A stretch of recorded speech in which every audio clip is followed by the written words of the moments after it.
तमाम तारीफ़ें उस क्रिएटर के लिए जिसने इस यूनिवर्स को एक मकसद के तहत पैदा किया है। रिस्पेक्टेड जनाब जावेद अख्तर साहब, मिस्टर सौरभ द्विवेदी और respected audience, thank you all for being here today. आज की डिबेट में चूंकि हम बात करने वाले हैं डज गॉड एग्जिस्ट के टॉपिक पर, तो ये एक ऐसा टॉपिक है जिसके मुताल्लिक कोई भी डिसीजन लेने के लिए अलग अलग स्टैंडर्ड्स हो सकते हैं। लिहाजा डिबेट के शुरू में ये ज़रूरी है कि हम ये जान लें कि आज के इस टॉपिक में कौन सा स्टैंडर्ड सही होगा और कौन सा गलत होगा। सबसे पहला स्टैंडर्ड जिसे मैं समझता हूं कि हमारे रिस्पेक्टेड जनाब जावेद अख्तर साहब बड़ी तेजी के साथ उसकी तरफ लपकेंगे, वो है साइंस। जबकि साइंस दर हकीकत खुदा के एग्जिस्टेंस को डायरेक्टली साबित करने या उसके एग्जिस्टेंस को डिनाई करने के लिए स्टैंडर्ड नहीं बन सकती। और उसकी वजह क्या है, ये मैं नहीं कह रहा, ये वो लोग कह रहे हैं जो साइंस के एक्सपर्ट्स हैं। नेशनल एकेडमी ऑफ साइंस कहती है science doesn't have the processes to prove और disprove the existence of God. Why? क्योंकि साइंस का ताल्लुक एम्पेरिकल एविडेंस से है और एम्पेरिकल एविडेंसेस का ताल्लुक हमारे नेचुरल और फिजिकल वर्ल्ड से है, जबकि गॉड नॉन फिजिकल और सुपर नेचुरल रियलिटी है। लिहाजा नॉन फिजिकल रियलिटी को आप उस टूल के साथ नहीं चेक कर सकते जिसका काम फिजिकल रियलिटी को तलाश करना है। लिहाजा आज इस डिबेट में गॉड की एग्जिस्टेंस को साबित करने या उसे डिनाई करने में साइंटिफिक एविडेंस को एक्सेप्ट नहीं किया जाएगा।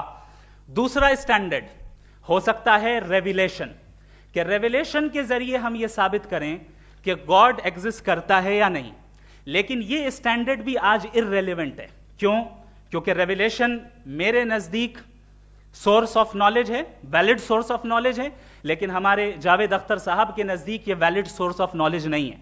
लिहाजा आज की डिबेट में मैं एक भी एविडेंस किसी भी मजहबी स्क्रिप्चर से नहीं दूंगा ताकि जावेद अख्तर साहब के लिए वो अनएक्सेप्टेबल ना हो। तीसरा जो मेयार हो सकता है वो है ऑब्जर्वेशन, कि भाई कोई कहे कि हमें खुदा दिखाओ, अगर है तो दिखाओ, या ये कि खुदा के एग्जिस्टेंस पर एम्पेरिकल एविडेंस दो, तो ये है दर हकीकत गलत टूल का इस्तेमाल करना। ये ऐसा ही है कि जावेद साहब मुझसे ये मुतालबा करें कि मुफ्ती साहब आप मेटल डिटेक्टर के जरिए प्लास्टिक डिटेक्ट करके दिखाएं। अब चूंकि प्लास्टिक डिटेक्ट नहीं हो पा रही है लिहाजा plastic does not exist. No, you are using the wrong tool. इस टूल से प्लास्टिक को डिटेक्ट नहीं किया जाता। लिहाजा मैं समझता हूं कि गॉड के एग्जिस्टेंस पर एम्पेरिकल एविडेंस का मुतालबा करना एक बचकाना मुतालबा है और हमारे रिस्पेक्टेड जनाब जावेद अख्तर साहब इस स्टेज से अब बहुत आगे निकल चुके हैं। अब बचता है एक ही स्टैंडर्ड, और वो स्टैंडर्ड है अक्ल, लॉजिक, रीजनिंग। और यही वो स्टैंडर्ड है जिसके तहत गॉड की एग्जिस्टेंस को साबित किया जाएगा या गॉड की एग्जिस्टेंस को डिनाई किया जाएगा। लेकिन चूंकि ये बहुत इंपॉर्टेंट और सेंसिटिव टॉपिक है, इसलिए लॉजिकल आर्ग्यूमेंट भी ऐसा होना चाहिए जो डेफिनेटिव हो, इनडेफिनेटिव ना हो, जो 2 और 2 4 की तरह बिल्कुल वाजे हो, जिसे लॉजिकली रिजेक्ट करना पॉसिबल नहीं हो। फॉर एग्जाम्पल हम कहें हमारे रिस्पेक्टेड मिस्टर सौरभ साहब ये एक इंसान है और तमाम इंसान कॉन्शियस बीइंग है, लिहाजा नतीजा क्या निकला, हमारे सौरभ साहब भी कॉन्शियस बीइंग है। क्या ये इनडेफिनेट आर्ग्यूमेंट है या डेफिनेट आर्ग्यूमेंट है? ये डेफिनेट आर्ग्यूमेंट है। ये 2 और 2 की तरह वाजे है, इसमें किसी तरह जो है लॉजिकली इसको रिजेक्ट नहीं किया जा सकता। तो अगर आज हमारे जावेद अख्तर साहब ऐसी कोई अकली दलील और लॉजिकल एविडेंस दें खुदा के ना होने पर जो डेफिनेट भी हो, तो मैं ये ऐलान करता हूं कि यकीनन मैं उस एविडेंस को कबूल करूंगा और उस पर गौर करूंगा। लेकिन साथ में यह भी ऐलान कर देता हूं प्रेडिक्शन के तौर पर कि ऐसा कोई डेफिनेट आर्ग्यूमेंट कोई नहीं पेश कर सकता। दलील हम देंगे और डेफिनेटिव दलील देंगे, लॉजिकल दलील देंगे, ऐसी दलील देंगे जो एंटायर एथिस्टिक वर्ल्ड उसे रेफ्यूट नहीं कर सकती। चलें अब हम एक एग्जाम्पल सोचते हैं, एक सिनेरियो, सिंपल सिनेरियो, तमाम ऑडियंस से गुजारिश है, हम और आप एक आइसोलेटेड आइलैंड पर हैं, ऐसा आइलैंड जहां पे हमसे पहले कोई कभी नहीं गया। चलते चलते आपके सामने अचानक आपने देखा एक पिंक कलर की बॉल पड़ी हुई है, सबसे पहला सवाल आपके जहन में क्या आएगा कि ये बॉल यहां क्यों आई, कैसे आई, ये पिंक कलर की ही क्यों है, कोई और कलर भी हो सकता था, ये इसी शेप में क्यों है, कोई और शेप भी हो सकता था। नेचुरली आप इस तरफ पहुंचेंगे कि कोई ना कोई है जिसने इन स्पेसिफिक प्रॉपर्टीज के साथ इस बॉल को बनाया है और यहां पे रखा है। चूंकि आप जानते हैं कि ये जो बॉल है इसका एग्जिस्ट करना जरूरी नहीं है, ये एग्जिस्ट कर भी सकती थी, नहीं भी कर सकती थी, और एग्जिस्ट करना ही था तो किसी और फॉर्म में करती, किसी और कलर में करती। अब आप इस बॉल को एक्सपैंड करते चले जाएं, एक्सपैंड करते चले जाएं, एक्सपैंड करते चले जाएं, यहां तक कि ये बॉल यूनिवर्स के साइज की हो जाए। बताइए कि क्या साइज के बढ़ जाने से सवाल बदल जाएगा? हरगिज नहीं बदलेगा। अभी भी सवाल रहेगा, ये यूनिवर्स कहां से आया, इन स्पेसिफिक प्रॉपर्टीज के साथ कहां से आया, क्यों आया, किसने बनाया, यह सवाल उस वक्त भी वैलिड रहेगा। लेकिन यह सवाल अगर हम जनाब जावेद अख्तर साहब से करें तो चूंकि इनका वर्ल्ड व्यू एथिस्टिक है, और सिर्फ इनका नहीं, मतलब जितने भी एथिस्ट हैं और एथिस्टिक वर्ल्ड व्यू को रखने वाले से अगर आप ये सवाल करें कि ये यूनिवर्स कहां से आया, तो इनका जवाब या तो आर्ग्यूमेंट फ्रॉम इग्नोरेंस होगा या डॉगमेटिक होगा। या तो ये कहेंगे कि मुझे नहीं पता कि ये कहां से आया, लिहाजा गॉड डज नॉट एग्जिस्ट, ये आर्ग्यूमेंट फ्रॉम इग्नोरेंस है, या ये कहेंगे कि ये यूनिवर्स खुद ब खुद बन गया। इसका मतलब ये है कि उस बॉल को भी खुद ब खुद बन जाना चाहिए, लेकिन बॉल के ताल्लुक से ये एक्सप्लेनेशन एक्सेप्ट नहीं की जाएगी कि ये खुद ब खुद बन गई, लेकिन यूनिवर्स के ताल्लुक से कर दिया जाएगा। इसे हम दूसरे अल्फाज में डॉगमा भी कह सकते हैं। दूसरी चीज, हमारे जावेद अख्तर साहब जरूर गॉड ऑफ गैप्स की मिसाल भी जरूर देंगे, और मिसाल देंगे कि पहले जमाने में बिजलियां कड़कती थी तो लोगों ने किसी एक खुदा की तरफ, और बारिश होती थी तो दूसरे खुदा की तरफ मंसूब कर दिया, उनके पास दलील नहीं थी। यह हमारा वर्ल्ड व्यू है ही नहीं, यह हमारा वर्ल्ड व्यू है ही नहीं, क्योंकि नेचुरल फेनोमेना के प्रोसेस की इंटरप्रिटेशन को जान लेने से यह कहां से साबित हो गया कि गॉड एग्जिस्ट नहीं करता है। इस पर मैं इंशाअल्लाह अभी आगे बात करूंगा। आप हजरात ये भी देखेंगे, और मैं ये एक्सपेक्ट करता हूं कि हमारे रिस्पेक्टेड जनाब जावेद अख्तर साहब जरूर इमोशनल आर्ग्यूमेंट्स भी देंगे, जो कि एक लॉजिकल फेलेसी है जब बात आती है ट्रुथ को डिसाइड करने में। क्यों? मिसाल के तौर पर वो कहेंगे कि अगर गॉड है तो ईविल क्यों एग्जिस्ट करता है, जबकि मैं कहता हूं ईविल का एग्जिस्ट करना गॉड के एग्जिस्ट करने की दलील है, उसके खिलाफ नहीं है। चूंकि अगर गॉड है तो हम सब उसके सामने अकाउंटेबल हैं, और अगर हम अकाउंटेबल हैं तो अकाउंटेबिलिटी के लिए ईविल का मौजूद होना जरूरी है, उसके बगैर हम अकाउंटेबल नहीं हो सकते। और अगर हम अकाउंटेबल नहीं हैं तो हम जनाब जावेद अख्तर साहब से पूछेंगे कि आप बताएं कि फिर सफरिंग इस दुनिया में क्यों है? अगर खुदा नहीं है तो सफरिंग क्यों है? और उन लोगों के जज्बे का क्या जिनके अंदर सफरिंग के बाद इंतकाम लेने का जज्बा पाया जाता है और वो इस दुनिया से ऐसे ही चले गए, क्या उनकी सारी तकलीफें बेकार चली जाएंगी? अब आ जाएं उसी एग्जाम्पल की तरफ कि बॉल, मुझसे अगर कोई पूछे इस बॉल को किसने बनाया और या इस एक्सपेंडेड बॉल को किसने बनाया, मैं कहूंगा कि चूंकि ये यूनिवर्स और इस यूनिवर्स की तमाम चीजें कॉन्टिंजेंट हैं। कॉन्टिंजेंट होने का मतलब ये होता है कि जो अपने एग्जिस्टेंस पे किसी के ऊपर डिपेंड करती हो, तो जाहिर है ये यूनिवर्स कॉन्टिंजेंट है। और अगर कोई चीज कॉन्टिंजेंट नहीं है तो मैं रिक्वेस्ट करूंगा कि मुझे दिखा दें कि कौन सी चीज यूनिवर्स में कॉन्टिंजेंट नहीं है, हम भी जरा गौर कर लें और हम भी देख लें। और जब कॉन्टिंजेंट चीजें मौजूद हैं तो फिलोसोफर्स की इस्तिलाह के मुताबिक, हम उस टर्मिनोलॉजी के मुताबिक हम उस जगह तक पहुंचते हैं और उस हस्ती तक पहुंचते हैं जिसे नेसेसरी बीइंग कहा जाता है, कि ये वो नेसेसरी बीइंग है जिसका मौजूद ना होना नामुमकिन हो। क्योंकि अगर ये मौजूद ना हो तो सारी चीजें एग्जिस्टेंस में आएंगी ही नहीं, और ये सारी कॉन्टिंजेंट चीजें उसी के ऊपर डिपेंड करती हैं। अब अगर आप ये सवाल करते हैं कि फिर उस हस्ती को किसने बनाया, फिर उसका कॉज क्या है, फिर उसका कॉज क्या है, फिर उसका कॉज क्या है, और एंडलेसली चले जाएं, इसे हम कहते हैं इन्फिनिट रिग्रेस ऑफ कॉजेस, जो कि लॉजिकल फेलेसी है। कॉन्सेप्चुअली इन्फिनिटी पॉसिबल है। मिसाल के तौर पे न्यूमेरिकल्स 1 2 3 गिनते चले जाएं, इन्फिनिट नंबर्स हैं। मैं कॉन्सेप्चुअली बात नहीं कर रहा, प्रैक्टिकली रियलिटी में साबित करके दिखाएं कि infinite regress of causes possible हैं या नहीं। अगर पॉसिबल हैं तो हम मान लेंगे, मिसाल दे दें, और पॉसिबल नहीं है तो एक ही ऑप्शन बचता है जिसे हम कहते हैं नेसेसरी बीइंग। ऐसी नेसेसरी बीइंग जो इंडिपेंडेंट है, क्योंकि अगर वो डिपेंडेंट हुई तो वो नेसेसरी नहीं रहेगी। ऐसी इंडिपेंडेंट बीइंग जो इटर्नल है, अगर वो इटर्नल नहीं होगी, उसकी बिगिनिंग होगी तो वो खुद कॉन्टिंजेंट है। ऐसी बीइंग जो पावरफुल है, क्योंकि कॉन्टिंजेंट को एक्चुअलाइज करने के लिए पावर चाहिए। ऐसी बीइंग जो इंटेलिजेंट है और नॉलेजेबल है, क्योंकि ये यूनिवर्स स्पेसिफिक फॉर्म और स्पेसिफिक लॉज ऑफ नेचर के तहत प्रिसाइजली चल रहा है। Thank you. थैंक यू मुफ्ती साहब। मैं इन दलीलों के बाद जावेद अख्तर साहब से गुजारिश करूंगा, आप बैठ के बोलना चाहेंगे या वहाँ जी।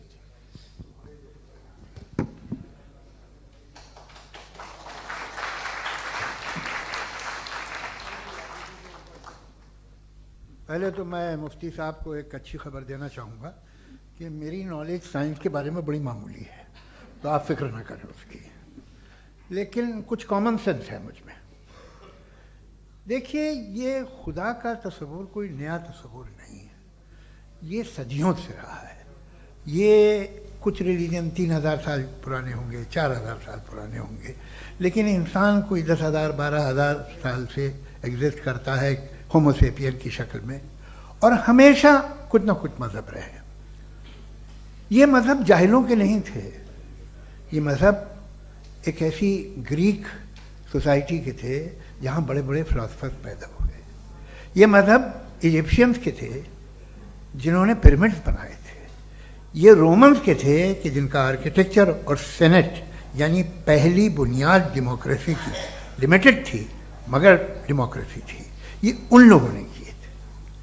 तो इनका जो जुपिटर था, रा था, ज़्यूस था, उन्हें उस पर इतना ही एतमाद था जितना आज किसी मजहबी आदमी को अपने खुदा पे होगा।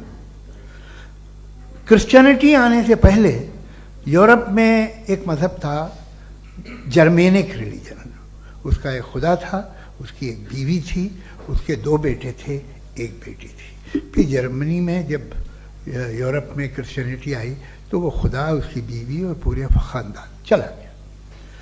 तो हमने अगर हम हिस्ट्री देखें तो खुदा जो हैं वो ज़्यादातर फ़नी हैं, वो हमेशा रहे नहीं। और वो जो लोग इन्हें मानते थे उनको आप कहें वो तो जाहिल थे, उन्हें तो कुछ पता ही नहीं था, ऐसा नहीं है। वो अपने वक्त में बड़े काबिल लोग थे और अपने वक्त में उन्होंने बड़े बड़े काम किए हैं, फिलोसफर्स थे, साइंटिस्ट थे, लेकिन उनका मज़हब कहाँ गया, उनके खुदा कहाँ गए? आज जो खुदा हैं दुनिया में लोग उन्हें मानते हैं। आपको क्या मालूम कि कितने बरसों के बाद क्या होने वाला है? हम यूरोप में देखते हैं तो चर्च खाली हैं। तो वक्त के साथ चीज़ें बदलती हैं। जहाँ तक इसका ताल्लुक़ है मज़हबों का, हर मज़हब आपसे एक चीज़ मांगता है, फेथ। ये फेथ क्या चीज़ होती है? What is the difference between faith and belief? ये तो बहुत ही अहमखाना बात होगी कि कोई आदमी कहे साहब अगर खुदा है तो मुझे दिखाइए। ये तो जाहिलाना बात हुई। मैंने तो नॉर्थ पोल नहीं देखा है, मगर मैं मानता हूँ कि नॉर्थ पोल है। मैं क्यों मानता हूँ? इसलिए कि अगर ये दुनिया राउंड है तो उसका कोई टॉप होगा। कुछ लोग हैं जो वहाँ गए भी हैं, कॉमन सेंस कहता है कि ऐसा होगा, सबूत है, गवाह है, रीज़न है। तो ये मेरा फेथ नहीं है। तो फेथ में और बिलीफ में डिफरेंस क्या है? जो मजहब मांगता है आपसे, हर मजहब फेथ मांगता है। फेथ का मतलब ये है कि ना कोई गवाह हो, ना कोई सबूत हो, ना कोई रैशनल हो, ना कोई लॉजिक हो, ना कोई प्रूफ हो, मगर तुम एक बात को मानो। ये है फेथ। वरना बिलीफ होता। अगर इसमें कुछ भी सबूत होते, गवाह होते, तो फिर इसे आप बिलीफ कहते। जैसे मेरा बिलीफ है कि नॉर्थ पोल है, मेरा फेथ थोड़ी है।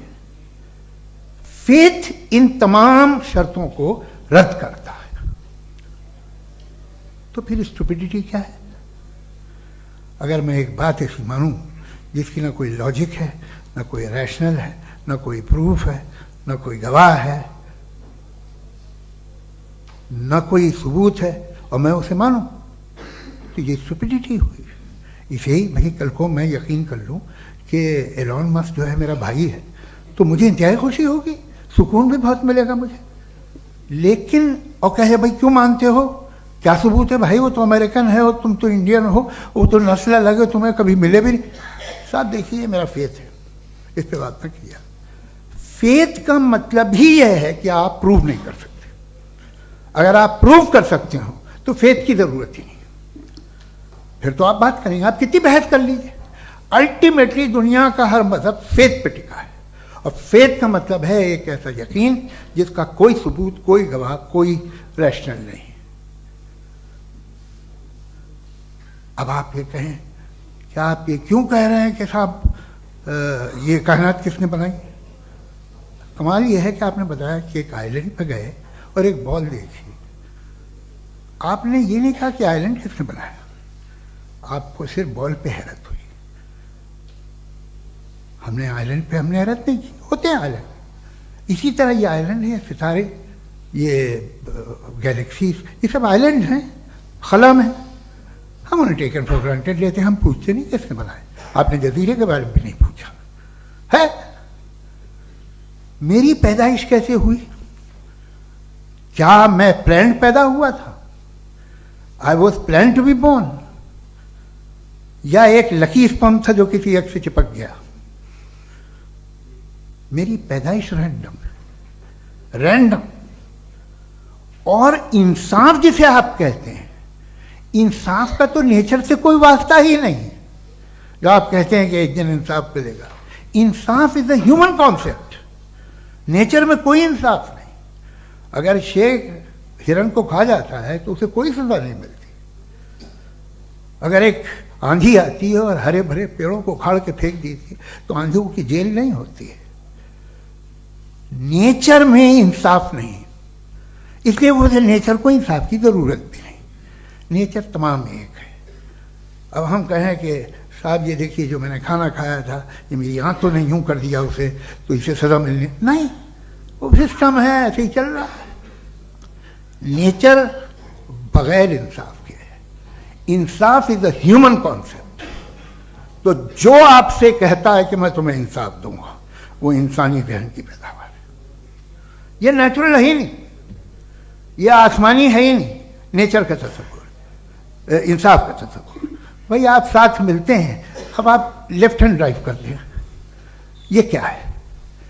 तमाम सच, तमाम नेकी, तमाम शराफत लेफ्ट हैंड ड्राइव है। वरना क्या होगा, या तो आप क्रॉस कर देंगे, आपका एक्सीडेंट हो जाएगा, या आप किसी को मार देंगे, या ट्रैफिक जैम हो जाएगा। झूठ, बेईमानी, रिश्वतखोरी, ये तमाम जो है driving on the wrong side है। इसके ऊपर कुछ नहीं। ये तो हमने बनाया, जैसे हमने लेफ्ट हैंड ड्राइव बनाई है।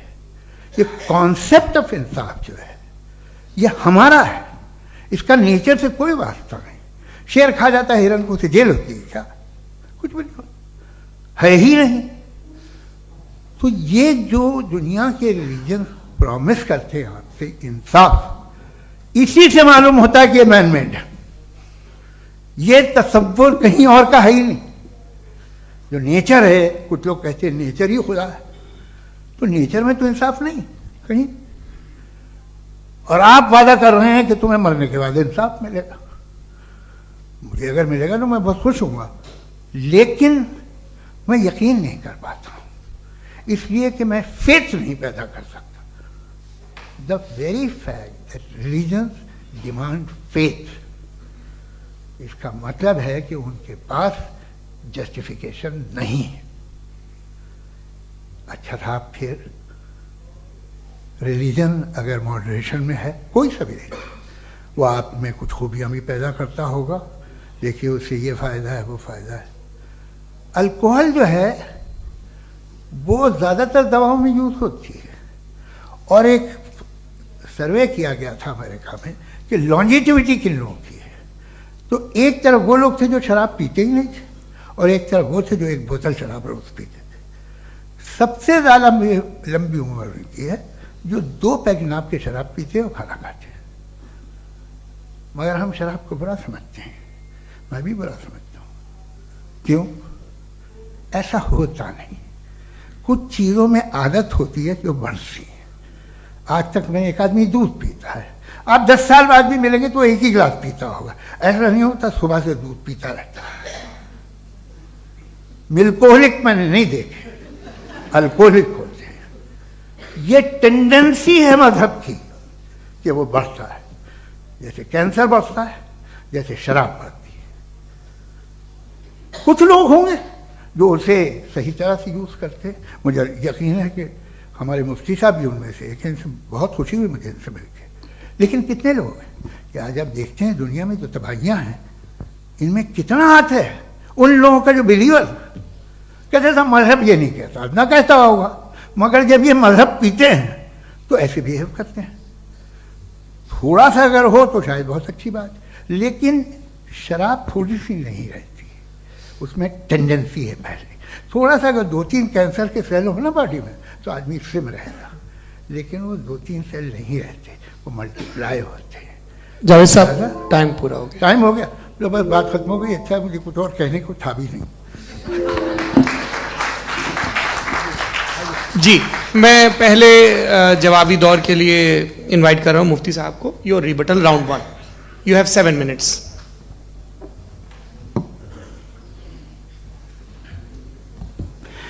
Thank you very much Javed साहब, आपकी बात को सुनकर बड़े महजूज हुए हम लोग। महजूज, do you understand? We enjoyed. Okay, अब थोड़ा सा लॉजिकली उसको हम लोग देखते हैं। दरअसल हम लोगों ने कल गुजारिश की थी मुफ्ती साहब से भी, जावेद साहब से भी, कि हिंदुस्तानी जबान आम फहम सबको समझ में आ जाए और जहां कहीं आप मुश्किल शब्द इस्तेमाल करें वहां बताते भी चलें। Thank you. तो सबसे पहले हमारे रिस्पेक्टेड जावेद साहब ने हवाला दिया कि खुदा फानी है। कितने मजहब आगे चले गए, किसी ने जुपिटर को खुदा माना, किसी ने किसी को माना। मैं कहता हूं जिसने कॉन्टिंजेंट चीज को खुदा माना, गलत माना, वो खुदा ही नहीं, वो खुदा ही नहीं है। हम तो नेसेसरी बीइंग को साबित करने बैठे हैं, वो नेसेसरी कॉज जो इटरनल है, जो अबदी भी है और अजली भी है। हम किसी और को साबित करने नहीं बैठे। दूसरी चीज उन्होंने कहा कि फेथ एंड बिलीफ, ये एक ऐसी डेफिनेशन है फेथ की जो इन्होंने पहली मर्तबा पेश की है, या माफ कीजिएगा इन्होंने पहली मर्तबा पेश नहीं की है, रिचर्ड डॉकिंस ने पहली मर्तबा पेश की है। मुझे मालूम है ये सोर्स कहां से है। एपिस्टेमोलॉजिकली फेथ और बिलीफ का फर्क आप इस तरह नहीं कर सकते सर। फेथ सही भी होता है, गलत भी होता है, बिलीफ सही भी होता है, गलत भी होता है। जो लॉजिक, रीजन और एविडेंस से बैक्ड होगा वो फेथ सही होगा। और आप जिस फेथ की बात कर रहे हैं कि इलॉजिकल है और उसके पीछे नहीं है, तो we are on the same page. हम नहीं मानते उस फेथ को, जो फेथ ऐसा हो जिसके पीछे कोई लॉजिक ना हो, एविडेंस ना हो, हम नहीं मानते। हम तो उस फेथ के कायल हैं जिसके पीछे लॉजिक हो और एविडेंस हो। तो बिलीफ सही भी होता है, गलत भी होता है, फेथ भी सही होता है और गलत भी होता है। तो आज फेथ और बिलीफ के डिफरेंस पे बात नहीं हो रही है। आज आप चाहे फेथ एक्सेप्ट कर लें या बिलीफ एक्सेप्ट कर लें, आज ये बात होगी कि ट्रूथ क्या है, चाहे ट्रू बिलीफ सही है या ट्रू फेथ सही है, और फॉल्स फेथ क्या है और फॉल्स बिलीफ क्या है, बात इस पे हो रही। दूसरी चीज इन्होंने पूछा स्टुपिडिटी फिर क्या है। अगर फेथ रिलीजन स्टुपिडिटी नहीं है तो और क्या है? चूंकि फेथ का मुतालबा करते हैं तो स्टुपिडिटी क्या है? मैं कहता हूं स्टुपिडिटी एथिज्म है। उसकी वजह यह है कि आप एक सड़क पे जा रहे हो और आप किसी गार्डन में जाएं और देखें वहां लिखा है फूलों के साथ I love Javed Akhtar, and I really do, I love you sir. तो जब आप वहां पर पहुंचे तो वहां पहुंचकर अब ये बताएं, क्या आप ये कहेंगे वाह व्हाट अ नेचुरल सिलेक्शन? ये क्या नेचुरल सिलेक्शन है? नहीं, ये प्रिसाइजली डिजाइंड है, इसके पीछे डिजाइनर है। लिहाजा अगर कोई एक ऐसी कॉमन सेंस की बात को कबूल नहीं कर रहा है कि यूनिवर्स जो इतने प्रिसाइजली काम कर रहा है, हम कहते हैं कि खुद ब खुद बन गई, मैं समझता हूं इससे बड़ी स्टुपिडिटी और कुछ नहीं है। ये रैशनल चीज है। फिर हमारे सर ने कहा कि आपने बॉल पे फोकस किया, आइलैंड पे फोकस नहीं किया। अरे आइलैंड को किसने बनाया यही समझाने के लिए तो बॉल की मिसाल दे रहा हूं। और बॉल भी कॉन्टिंजेंट है, आइलैंड भी कॉन्टिंजेंट है, दोनों नेसेसरी बीइंग का मुतालबा करते हैं। आगे इन्होंने कहा कि नेचर में कोई इंसाफ नहीं है। हम डिसाइड करते हैं कि मोरालिटी क्या होती है, इंसाफ क्या होता है। हम डिसाइड करते हैं, जैसे ड्राइविंग सीट में ट्रैफिक वाला, ये तो किसी खुदा ने नहीं कहा, ये है, इसे कहते हैं फॉल्स इक्विवेलेंस। ये एक लॉजिकल फेलेसी है। आपने जो है मिसाल दी ड्राइविंग की और ट्रैफिक की, ये सब्जेक्टिव मोरालिटी है। आप सब्जेक्टिव मोरालिटी को मिसाल बनाकर ऑब्जेक्टिव मोरालिटी के ऊपर नहीं थोप सकते। इंसाफ की ऑब्जेक्टिव मोरालिटी। अगर आप ये कहते हैं कि नेचर में इंसाफ नहीं है, तो इंसाफ का न होना ये नेचुरल हुआ, तो फिर नेचर को नेचर रहने दे। क्यों हम इतना स्ट्राइव कर रहे हैं दुनिया में इंसाफ लाने के लिए? ये तो इलॉजिकल बात है, इरैशनल बात है। इसलिए बहुत सी चीजें ऐसी हैं जो ऑब्जेक्टिवली जो है इविल या गुड हैं, और बहुत सी चीजें ऐसी हैं जो सब्जेक्टिवली हैं। सब्जेक्टिवली जो मोरल होता है या इमोरल होता है, उसको हम सोशल कंसेंसस से या पर्सनल प्रेफरेंस से डिसाइड करते हैं। लेकिन जो ऑब्जेक्टिव मोरालिटी है, जिसमें इंसाफ आया, जो इन्होंने बार बार रिपीट किया, ये ऑब्जेक्टिव है, सब्जेक्टिव नहीं है। अगर आप कहते हैं ये सब्जेक्टिव है, तो मेरा सवाल आपसे यह है, क्या सोशल कंसेंसस के जरिए अगर जुल्म को सही करार दे दिया जाएगा तो आप जुल्म को जस्टिफाई करेंगे?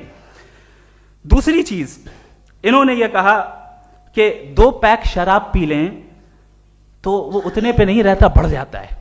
यही मामला मजहब के साथ है, 2 पैक आप पी लें बढ़ेगा। तो ये एक ऐसी मिसाल है, इसको कहीं भी फिट कर लें कि आप एथिज्म पे जब फिट करें, जब आप 2 पैक एथिज्म का लेंगे ना, तो वो बढ़ बढ़ के नॉर्थ कोरिया बनेगा। Thank you.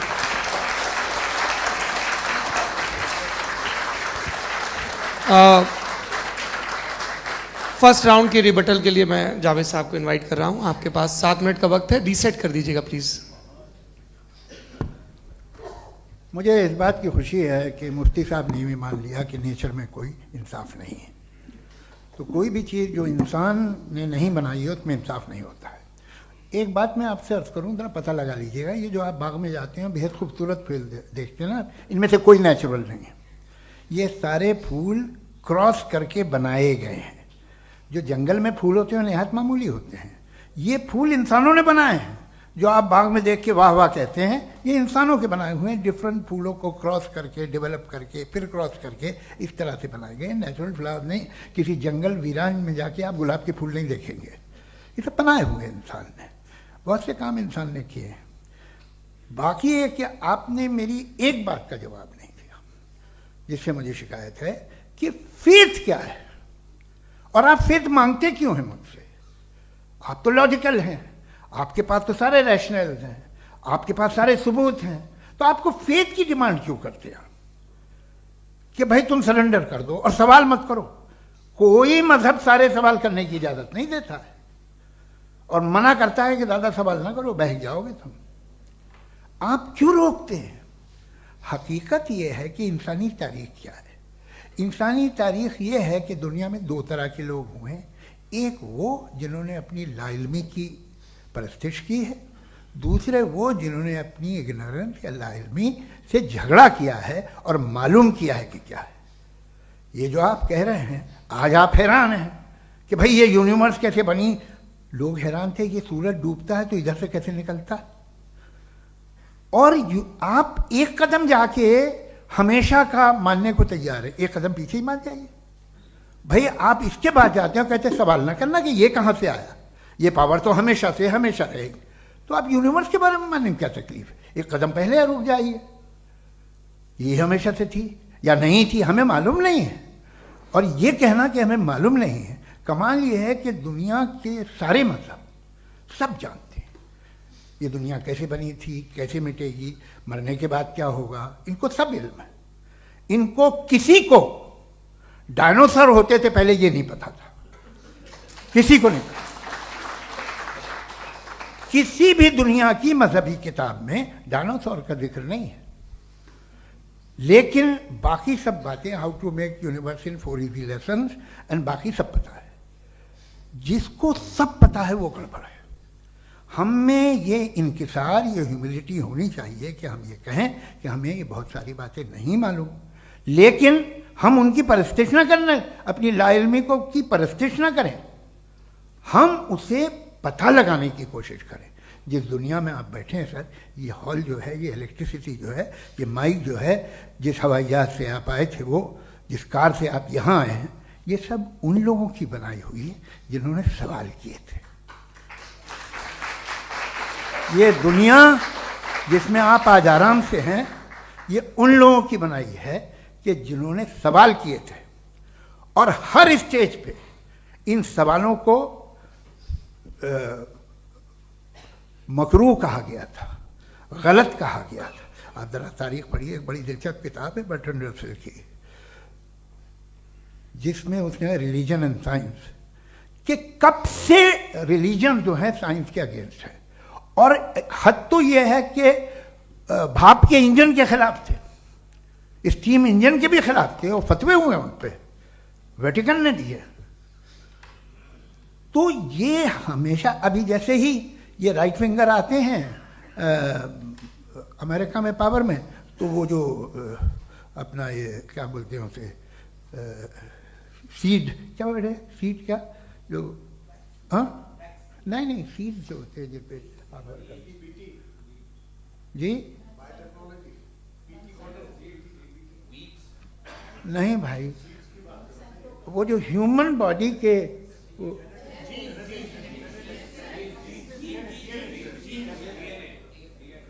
उस पर रिसर्च बंद हो जाती है, रिपब्लिकन नहीं करने देते। अरे भाई इतना डर क्या है तुम्हें? एक ज़माने में बहुत नाराज थे ये सारे मजहबी लोग कि ये इंसान तो इंसान बनाने की कोशिश कर रहा है। आपको क्या तकलीफ भाई, बना ले तो बना लेने दो, ये खौफ क्या है? और ये सब आज जो आप कह रहे हैं नामुमकिन है, ये कैसे हुआ? मुझे एक किस्सा याद आता है। जब मैं छठी क्लास में था तो मैं मैथमेटिक्स में बहुत वीक था, तो एक टीचर रख दिया गया, उसने 1 2 3 4 5 6 7 को सिखा दिया मुझे। वो दिन मैं भूल नहीं सकता हूँ मुफ्ती साहब, जिस दिन उसने ये बताया कि 1/2 क्या होता है और 3/4 क्या होता है, मुझे ऐसा लगा कि मेरा सर बीच से फट जाएगा। ये आदमी कह रहा है कि जो दीवार के अंदर जाओ वॉक करते हुए। आज हंसता हूँ मैं इस बात पे। तो आज जो बातें आपके जहन से बिल्कुल परे हैं और आप हैरान होते उन्हें देख के, एक वक्त आएगा कि मामूली लगेंगे। और हुआ है, आपकी इंसानी तारीख ही है। इतनी जल्दी सारे फैसले आप मत कर लीजिए, थोड़ा ये ह्यूमिलिटी रखिए कि भाई ये हमें नहीं मालूम। ये कहने में क्या आ रहा है? ये यूनिवर्स कहाँ तक फैली, ये कब से है और कब तक रहेगी, हमें नहीं मालूम। आपने फैसला कर लिया कब बनी। ये आपके हिसाब से कोई 14 बिलियन ईयर बनी जो समझा जाता है। उससे पहले हजारों करोड़ों अरबों साल तक खुदा बैठा क्या कर रहा था? खामोश बैठा था, ऐसी जमाइयाँ ले रहा था। फिर उसे आइडिया आया, यार एक काम करते, वक्त अच्छा गुजर जाएगा, यूनिवर्स पर आपसे सोचिए। वो तो हमेशा से है ना, मगर यूनिवर्स हमेशा से नहीं है, ये तो बनाई गई है। और उससे पहले क्या था, इनका क्या काम था? कैसी बात है, ये बड़ा आसान है। जो बात हमें आज धीरे धीरे पता चली है, बरसों 2000 और 2500 साल पहले आपको किसी ने बता दिया कि क्या था, आप मान गए, और तब से वही मान रहे हैं जो 2500 साल पहले कहा गया था। सब कुछ बदल गया है, सॉल्व हो रही हैं चीज़ें। अभी साइंस बिल्कुल दावा नहीं करती, या कोई फिलोसफर ये दावा नहीं करता कि हमें सब मालूम, बल्कि वो कहता है कि हमें जितना मालूम होता है उससे ये मालूम होता है कि हमें कितना कम मालूम। तो हम अपनी जहालत से लड़े, उसकी परस्तिश न करें। जी, टाइम है। Thank you so much. मैं तर्कों की श्रृंखला में राउंड 2 के लिए मुफ्ती साहब को आमंत्रित कर रहा हूँ। आपके पास एक बार फिर से 7 मिनट का वक्त है। शुक्रिया। जनाब जावेद अख्तर साहब कई मर्तबा दोहरा रहे हैं कि फेथ का मतलब बताइए, फेथ का मतलब बताइए। मैंने बता दिया, फेथ सही भी होता है, गलत भी होता है। और आज हम फेथ पे बात नहीं कर रहे, हम ट्रुथ और डज गॉड एग्जिस्ट पे बात कर रहे हैं। क्या डज गॉड एग्जिस्ट, ये ट्रुथ यानी गॉड है या नहीं है, इसमें से दोनों ट्रुथ क्या है। अब आप उसे फेथ कह लें, बिलीफ कह लें, नॉट माई बिजनेस। उसके बाद आपने कहा कि भाई सवाल करने से मजहब रोकता है। मैं कहता हूं जो रोकता है वो रोकता होगा, मैं नहीं रोकता, बल्कि सवाल करें, सवाल करना चाहिए। सवाल कर करके तो हम आगे बढ़ते हैं, तरक्की करते हैं, और इसीलिए मैं आज यहां पे आया हूं। लेकिन सवाल सिर्फ खुदा से नहीं होगा, आपसे भी होगा। सवाल एथिज्म से भी होगा, सवाल सिर्फ मजहब से नहीं होगा, सबसे होगा। और आज मैं सवाल करूंगा और उम्मीद है कि आप जवाब देंगे। अभी तक आपने वैसे कॉन्टिंजेंसी आर्ग्यूमेंट का कोई जवाब नहीं दिया। चलें, आपने कहा यूनिवर्स के बारे में इटर्नल क्यों नहीं बोल देते। ये चूंकि लॉजिकली पॉसिबल ही नहीं है कि यूनिवर्स इटर्नल हो। यूनिवर्स एक कॉन्टिंजेंट चीज है जो टाइम एंड स्पेस के पाबंद है, टाइम एंड स्पेस से बाउंड है। जो टाइम एंड स्पेस से बाउंड होगा वो कॉन्टिंजेंट होगा, जो कॉन्टिंजेंट होगा वो उसकी बिगिनिंग हुई होगी, जिसकी बिगिनिंग हुई होगी वो इटर्नल नहीं हो सकता। ये तो कॉमन सी बात है। आपने कहा कि किसी मजहबी किताब में डायनासोर का जिक्र नहीं है। अफसोस कि आज तक किसी मैथमेटिक्स के किताब में मुझे डायनासोर का जिक्र नहीं मिला। तो इसका मतलब मैथमेटिक्स की किताब बेकार है? नहीं, उसका वो टॉपिक नहीं है। रेवलेशन का और मजहबी किताबों का टॉपिक ये नहीं है कि आपको आके बताए साइकिल कैसे बनाते हैं, या आकर ये बताएं कि जो है डायनासोर कब था। वो तो मोरालिटी सिखाने आया है, गॉड के बारे में बताने आया, नॉन फिजिकल रियलिटी की हकीकत को सिखाने के लिए आया। रिलीजियन साइंस को रोकता है? नहीं रोकता। अगर रोकता है तो गलत करता है। रिलीजियन साइंटिज्म को रोकता है, जिसमें हमारे जावेद साहब मुब्तला है। साइंस और साइंटिज्म में फर्क है। साइंटिज्म यह है कि आप समझें कि साइंस और साइंटिफिक मेथोडोलॉजी ये नॉलेज को हासिल करने का वाहिद सोर्स ऑफ नॉलेज है। यह है साइंटिज्म। हम इसे रिजेक्ट करते हैं। हम साइंस को तो तरक्की करते हैं, भाई आप हमारी पूरी तारीख कर लें, पढ़ लें तो आपको पता चल जाएगा। बहरहाल ये अलग टॉपिक है। उसके बाद इन्होंने एक लफ्ज कहा, वेटिकन ने फतवा दिया। वेटिकन का फतवे से कोई ताल्लुक नहीं है, दोनों कॉन्ट्राडिक्टरी अल्फाज हैं। उसके बाद उन्होंने कहा कि भाई हमें नहीं मालूम। अगर नहीं मालूम तो क्लियरली कह देना कि नहीं मालूम है, इसमें क्या हर्ज है? तो वही तो मैं कह रहा हूं ना कि आप कह दें कि नहीं मालूम, लेकिन क्लेम क्यों कर रहे हैं कि गॉड एग्जिस्ट नहीं कर रहा है? आप कह दें नहीं मालूम है, हो सकता है हो सकता ना हो, लेकिन आप क्लेम कर रहे हैं। The moment you say God does not exist, this is a claim, and now the burden of proof is upon you too, जैसे हमारे ऊपर है। और क्यों है मैं बताता हूं, क्यों है ये भी मैं बताता हूं। फिलोसॉफिकली जो क्लेम होता है ना, सिर्फ ये नहीं होता कि इंसान कहे पॉजिटिव क्लेम करे और नेगेटिव क्लेम करे तो बर्डन ऑफ प्रूफ नहीं है। आप मिसाल के तौर पे मैं कहूं कि फुला उस कमरे में कोई नहीं है, मैंने एक नॉलेज का क्लेम किया है। उस कमरे में कोई नहीं है, मैंने एक नॉलेज का क्लेम किया। या तो मैं कहूं मुझे नहीं पता, हो भी सकता है नहीं भी हो सकता है, this is not a claim. लेकिन जब मैं कह रहा हूं कि वहां कोई नहीं है, या मैं कह रहा हूं वहां कोई है, दोनों क्लेम है और दोनों के ऊपर बर्डन ऑफ प्रूफ है। हमारे ऊपर भी बर्डन ऑफ प्रूफ है, मैंने कंटिजेंसी आर्ग्यूमेंट दिया, इसे तोड़कर दिखाइए। आखिरी चीज, इन्होंने कहा कि खुदा दुनिया बनाने से पहले 150 साल पहले या करोड़ों साल पहले क्या कर रहा था। अरे हजरत, चलें बहरहाल मैं जवाब दे देता हूं, आप हमारे रिस्पेक्टेड पर्सनैलिटी हैं, अगर आप नहीं होते तो मैं इसे एंटरटेन ही नहीं करता। टाइम, ये 100 साल पहले या 100 साल बाद, पहले बाद में अभी, ये वो अल्फाज हैं जिनका ताल्लुक टाइम से है। टाइम शुरू ही हुआ है यूनिवर्स की बिगिनिंग के बाद, तो उसके पहले खुदा क्या कर रहा था? सवाल इलॉजिकल है, ये फेलेसी है। यानी आप ये कह रहे हैं कि यूनिवर्स के बनने से पहले खुदा क्या कर रहा था? टाइम के बनने से पहले, पहले का ताल्लुक टाइम से, टाइम उस वक्त था ही नहीं, तो ये सवाल ही इनवैलिड है खुदा के ताल्लुक से। दूसरी चीज, आर्ग्यूमेंट ऑफ कंटिजेंसी जो मैंने आपके सामने पेश की है, आपने बार बार ये प्रूफ किया और ये कह रहे हैं कि गॉड ऑफ गैप्स। देखिए पहले नहीं मालूम था, साइंस ने कर दिया। सिंपल्स की मिसाल से मैं समझा देता हूं। जिस गैप्स की आप बात कर रहे हैं ना, साइंस उन गैप्स को जिन चीज के जरिए भी प्रूव करेगा वो कॉन्टिजेंट ही होगा, अब चाहे वो फोर्स हो, मैटर हो या एनर्जी हो। लिहाजा सवाल हमारा उस वक्त भी वैलिड होगा जब तक कि आप नेसेसरी बीइंग पे ना आ जाएं, और इन्फिनिट रिगरेस पॉसिबल नहीं है of causes in practical world, तो जाहिर है कहीं रुकना पड़ेगा, जहां रुकेंगे वही खुदा है। दूसरी चीज, आपने ये कहा, क्या कह रहा था मैं, किस पॉइंट को? What? Oh no, after that, just now. हाँ, जहां रुकेंगे वही खुदा है। बहरहाल, तो टाइम का जिक्र हो गया, गॉड ऑफ गैप, सॉरी, या इसकी एक मिसाल आप ले लें। एक कार है, एक साहब ने देखा कि भाई कार जो है उसके व्हील्स कितने अच्छे लगे हुए हैं, सही जगह पे, स्टीयरिंग जो है कितने अच्छे जगह पे लगी हुई है, और सीट्स कितने वेल डिजाइंड है, कितनी प्रिसाइजली ये कार काम कर रही है, तो जरूर कोई ना कोई इसे क्रिएट किया है, किसी ने क्रिएट किया है। अब जावेद साहब आए और कहे, अरे जनाब बोनेट खोलिए, इसमें इंजन है, इंजन इस कार को चला रहा है, hence prove no one has created the car. This is illogical, this is irrational. आपने इंजन के जरिए उस गैप को तो साबित किया, लेकिन क्या उससे कार की जो क्रिएशन है और उसका जो क्रिएटर है ये इम्पॉसिबल हो जाए? ऐसा पॉसिबल है? उसका सवाल खत्म हो जाए, ऐसा पॉसिबल है? नहीं। आपने गैप्स को फिल करके, कॉन्टिंजेंट चीजों से गैप्स को फिल करके हमारे ऑब्जर्वेशन को और ब्रॉड कर दिया। अब हमें और पता चल गया कि ये जो कार है इसका सिस्टम कितना ज्यादा कॉम्प्लेक्स है। पहले कम समझते थे, अब कॉम्प्लेक्सिटी और ज्यादा वाजे हो गई। अब हमें समझ में आ रहा है कि हमारी सर्टेनिटी और बढ़ गई कि जरूर इस कार को किसी ना किसी ने बनाया। यही मामला यूनिवर्स का है। साइंस हमेशा फिजिकल वर्ल्ड की चीजों को ही फिल करती जाएगी और फिजिकल चीजों से ही करती जाएगी, चूंकि एम्पेरिकल एविडेंस का ताल्लुक फिजिकल वर्ल्ड से है।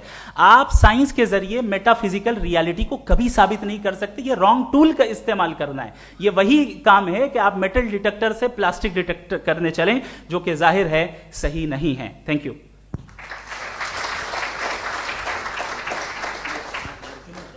जी, ये आर्ग्यूमेंट का राउंड 2 है। हाँ। 7 मिनट है।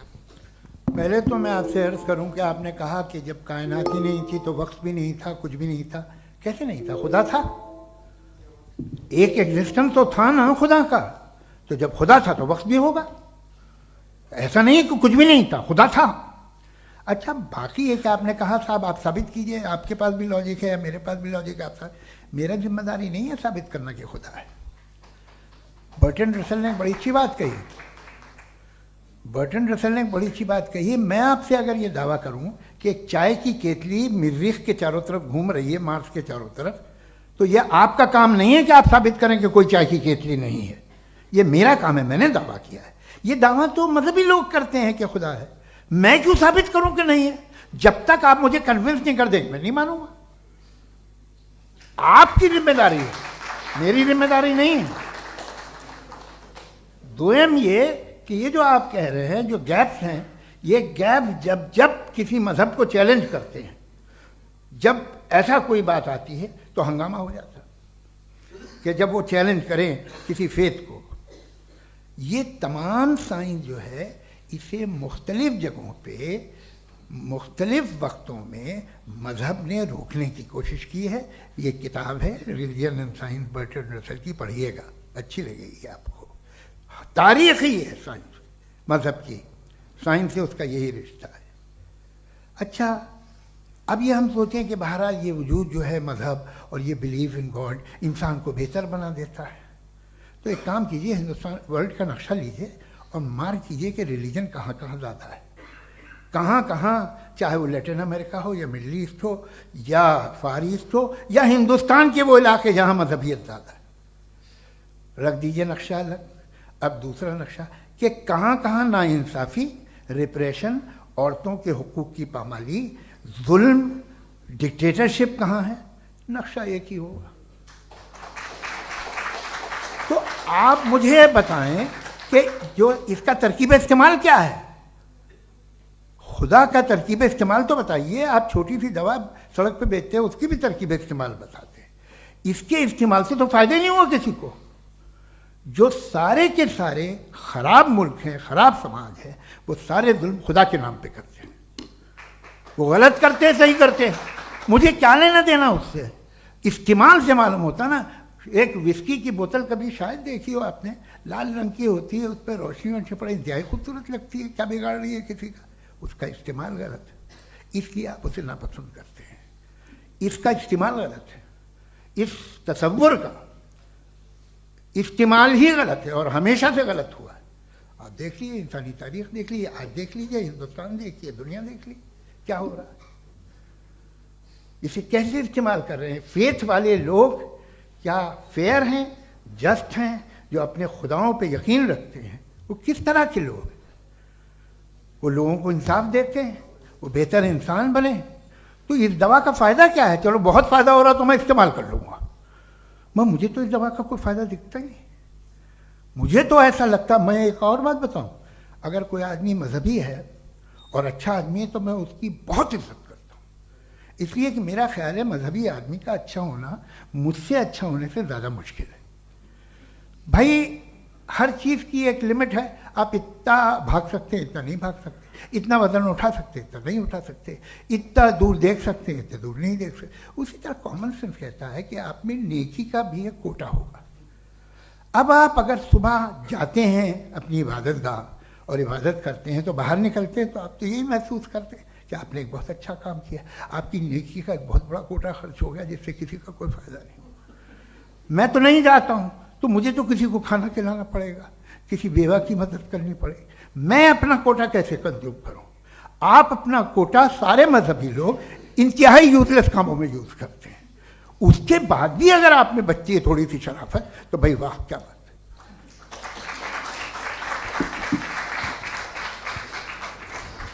एक तो मुझे ये बात बहुत अच्छी लग रही है कि दोनों ही विद्वान समय को मानते हैं और बहुत समय से अपनी दलीलें और बाज दफा समय से पहले अपनी तकरीरें पूरी करके अपनी अपनी कुर्सी पर बैठ रहे हैं। ये इस आर्ग्यूमेंट का राउंड 2 पूरा हुआ। अब रिबटल का राउंड 2 है और उसके बाद क्रॉस एग्जामिनेशन होगा। नहीं, आपका आर्ग्यूमेंट हो गया सर। हमारे यहाँ स्कूल के सिलेबस में पंच परमेश्वर कहानी पढ़ाई जाती है, प्रेमचंद जी की लिखी हुई। आप निश्चिंत रहिए, आपके कोई राउंड में मिस नहीं होने दूंगा। रिबटल का राउंड 2, मुफ्ती शमाइल नदवी साहब।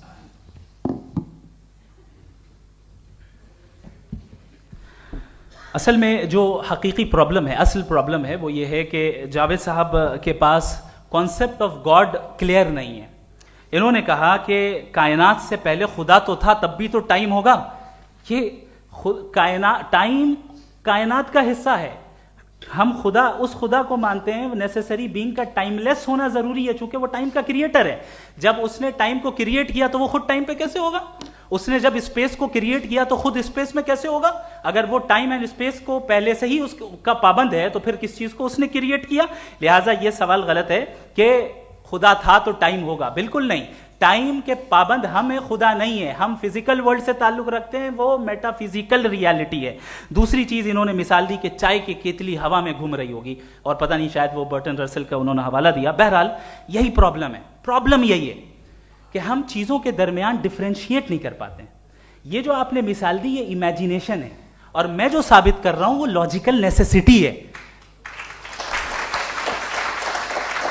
आप इमेजिन करने आए तो कुछ भी करें, जुपिटर में पिंक एलिफेंट होगा, यूनिकॉर्न होगा, करें, उससे कायनात पे क्या फर्क पड़ता है? उससे आप लॉजिकल नेसेसिटी साबित नहीं कर सकते। मैं तो उस प्राइम कॉज की बात कर रहा हूं, उस नेसेसरी बीइंग की बात कर रहा हूं जिसके बगैर इस कायनात का एग्जिस्टेंस मुमकिन नहीं है। दूसरी चीज, मजहब को साइंस चैलेंज करती है वगैरह वगैरह, ये हमारा टॉपिक ही नहीं है। मैं इस पे बात करूंगा तो फिर मेरा वक्त चला जाएगा। मजहब के ऊपर चूंकि हमारी डिस्कशन नहीं है, साइंस को मजहब और बिलखुसूस मैं और हमारा वर्ल्ड व्यू कम अज कम साइंस को पीछे नहीं करता है, साइंटिज्म की मजम्मत करता है। इसकी वजाहत मैंने पहले कर दी। दूसरी चीज इन्होंने कहा वर्ल्ड का नक्शा लीजिए, वर्ल्ड मैप लीजिए, 2 अलग अलग जगह की। हजरत, मैंने ये होमवर्क किया था और मैंने मिडिल ईस्ट का एक नक्शा लिया और यूरोप का एक नक्शा लिया। ये मजहबी इलाका और ये लिबरल और एथीस्ट इलाका। मुझे पता चला कि सबसे ज्यादा रेप केसेस जो हैं वहां पर है।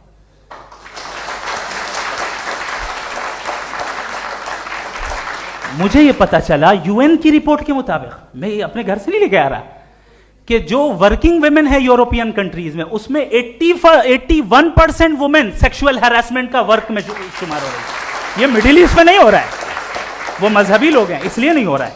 दूसरी चीज, आपने ये कहा कि मजहबी आदमी का अच्छा होना हमारे अच्छे होने से बहुत मुश्किल है, बहुत मुश्किल है। तो इसका मतलब यह है कि गॉड के अलावा आपके पास अच्छे और बुरे का कोई स्टैंडर्ड है।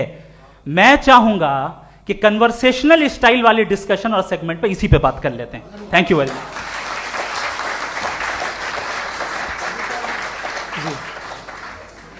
ये रिबटल का राउंड 2 है। आपके पास 5 मिनट का वक्त है और इसके बाद क्रॉस एग्जामिनेशन शुरू करेंगे। आप चाहें तो जो इन्होंने सवाल पूछे उनके जवाब आप रिबटल में भी दे सकते हैं। जी जी, देखिए, पहले तो ये बात कि ये मिसाल गलत नहीं है, गलत है।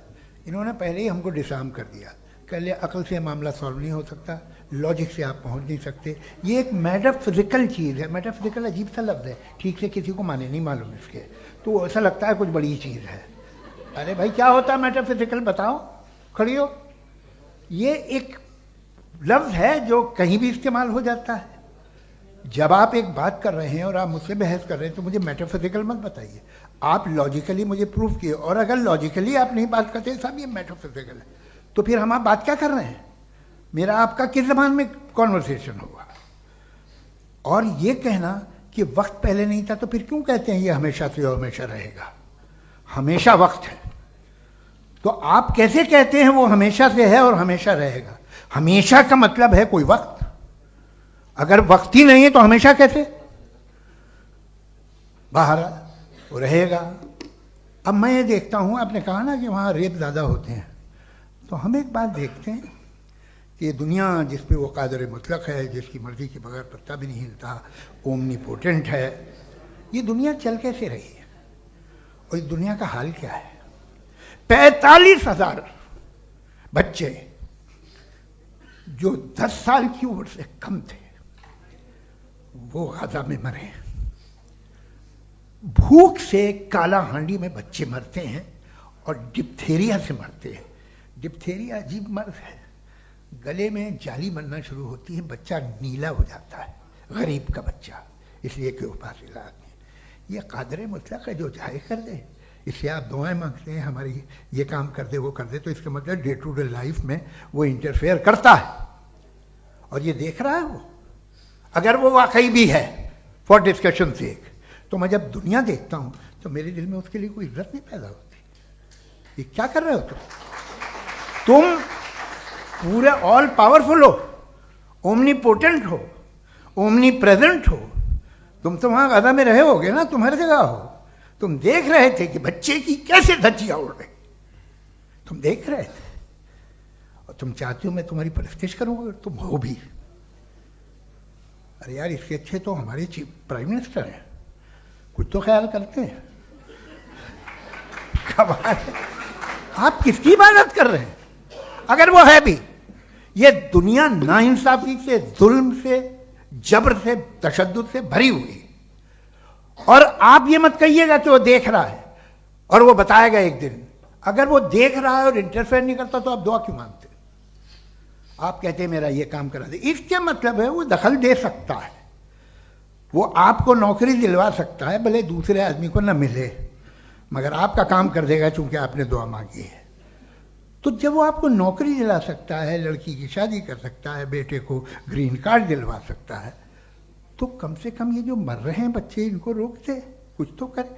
मुझे तो दुनिया में, इस दुनिया का कोई मालिक है, इसका ओमनीपोटेंट कोई रूलर है, और ये दुनिया ऐसी चल रही है। मैं तो चाहूंगा कि भाई ना हो, अगर हो तो बड़ी शर्मिंदगी की बात है। शुक्रिया।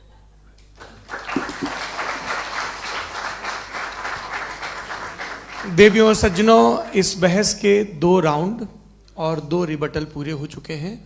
अब सबसे ज़रूरी और सबसे मुश्किल राउंड शुरू हो रहा है, क्रॉस एग्जामिनेशन का। अब इन विद्वानों की सज्जनता की एक परख भी होगी और वक्त हमने 16 मिनट का तय किया है। पहला सवाल आप पूछना चाहेंगे? जी बिल्कुल। पहले बोले भी आप माइक ले लीजिएगा हाथ में, ये नीचे से ऑन जी। मैं बोलता हूँ, ये डायस हटा सकते हैं क्या हम थोड़ा क्विकली? डायस पीछे कर दीजिए बस थोड़ा सा, है, ताकि ये जो दाएं बाएं लोग बैठे हैं, इसे हटा दीजिए। अब हम वहां तो जाने वाले नहीं, आराम से आराम से दोनों तरफ से हटा दीजिए।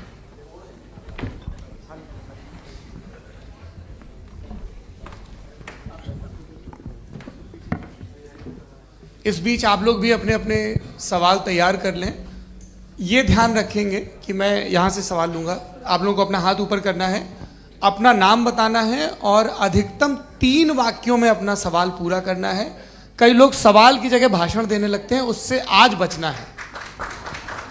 जी मुफ्ती साहब, पहला सवाल आपका, 16 मिनट है, हम दोनों लोगों के सवाल लेंगे। जी जी बहुत शुक्रिया। आपकी जो अभी बात हुई बहुत अहम थी, मैं इसको चाहूँगा कि आगे डिस्कस करूँ, लेकिन चूँकि अभी ये वो सेगमेंट है क्रॉस एग्जामिनेशन, तो सबसे पहला सवाल आपसे ये है कि जो मैं इतनी देर से कॉन्टिंजेंसी आर्ग्यूमेंट आपको बता रहा था, ये अकल से ही बता रहा था हजरत, आप ये बताएं कि आप इन्फिनिट रिग्रेस ऑफ कॉजेस को पॉसिबल मानते हैं या नेसेसरी बीइंग के एग्जिस्टेंस को सही समझते हैं? चूंकि 2 ही ऑप्शन हो सकता है, आप ये बताएं।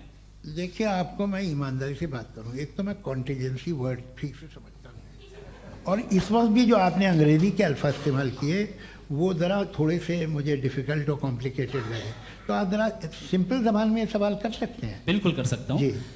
यूनिवर्स की हर चीज कॉन्टिंजेंट होने का मतलब यह है कि वो अपने एग्जिस्टेंस में किसी के ऊपर डिपेंडेड है। जो भी चीज डिपेंडेड होगी वो चीज इंडिपेंडेंट नहीं हो सकती, तो उसका कोई ना कोई कॉज होगा। तो अब आप क्या समझते हैं कि ये इन्फिनिट रीग्रेस है, यानी कॉज पर कॉज, कॉज पर कॉज, कॉज पर कॉज, और कभी कोई यानी ये एंडलेसली चलता रहा? क्योंकि अगर ऐसा होगा तो हम तो एग्जिस्टेंस में आते ही नहीं। लॉजिकली ये मुत्तफक अलैह चीज है, मुत्तफक अलैह, अग्रीड अपॉन। इस पे हमने एग्री किया था कि मुश्किल शब्द आएगा तो अर्थ बताना पड़ेगा। तो इन्फिनिट रीग्रेस तो पॉसिबल नहीं है, तो कहीं ना कहीं आपको रुकना पड़ेगा ऐसे नेसेसरी बीइंग पर। नहीं, कोई जरूरत नहीं रुकने की। किसने कहा आप रुकना पड़ेगा? आप रुकते हैं खुदा पे, आप नहीं रुकते। आप कहते हैं वो हमेशा से, जब उस वक्त से जब वक्त नहीं था। आप कहाँ रुकते हैं कि अब हुआ था वो? आप नहीं कहते। हम क्यों नहीं मान सकते कि यूनिवर्स जो है और बल्कि मल्टीवर्सेस जो है वो हमेशा से हैं, वो बनती है, बिगड़ती है। एक हमारे यहाँ एक चीज़ है ब्लैक होल, वो समेट लेता है वापस, फिर ब्लास्ट होता है, फिर फैल जाता है। और इसमें हमारी तो खैर कोई औकात ही नहीं है इंसान की।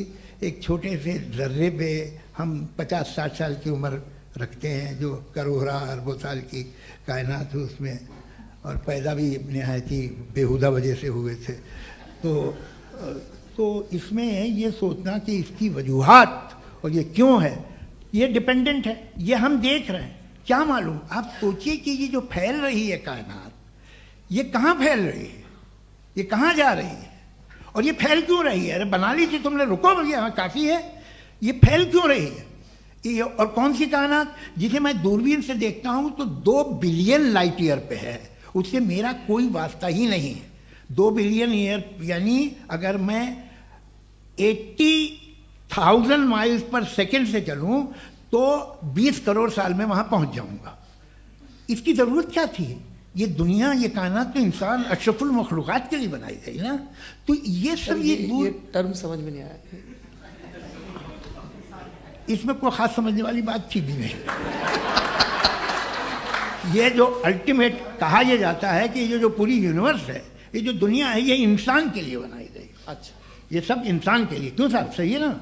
बिल्कुल, लेकिन इसका ये मतलब नहीं कि किसी चीज के पीछे रीजन आपको नहीं पता तो रीजन नहीं है। इसे कहते हैं नहीं, मुझे नहीं पता, लेकिन मेरी जिम्मेदारी नहीं है। वो बिल्कुल सही कहा था उसने, बर्टन रसल ने। आपने उसे मजाक में टाल दिया कि भाई आप एक दावा कर रहे हैं, मैं क्यों कहूं कि ये गलत है दावा? आप प्रूफ कीजिए, मेरे पे जिम्मेदारी ही नहीं है, मैंने थोड़ी कहा है।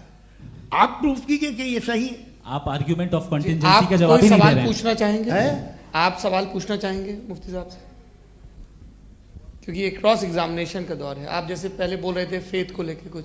मैं ये पूछना चाहूँगा कि खुदा ने जो भी रेवलेशन किए हैं, एक मज़हब के लिए बहुत से मज़हबों में किए हैं, अलग अलग रेवलेशन है।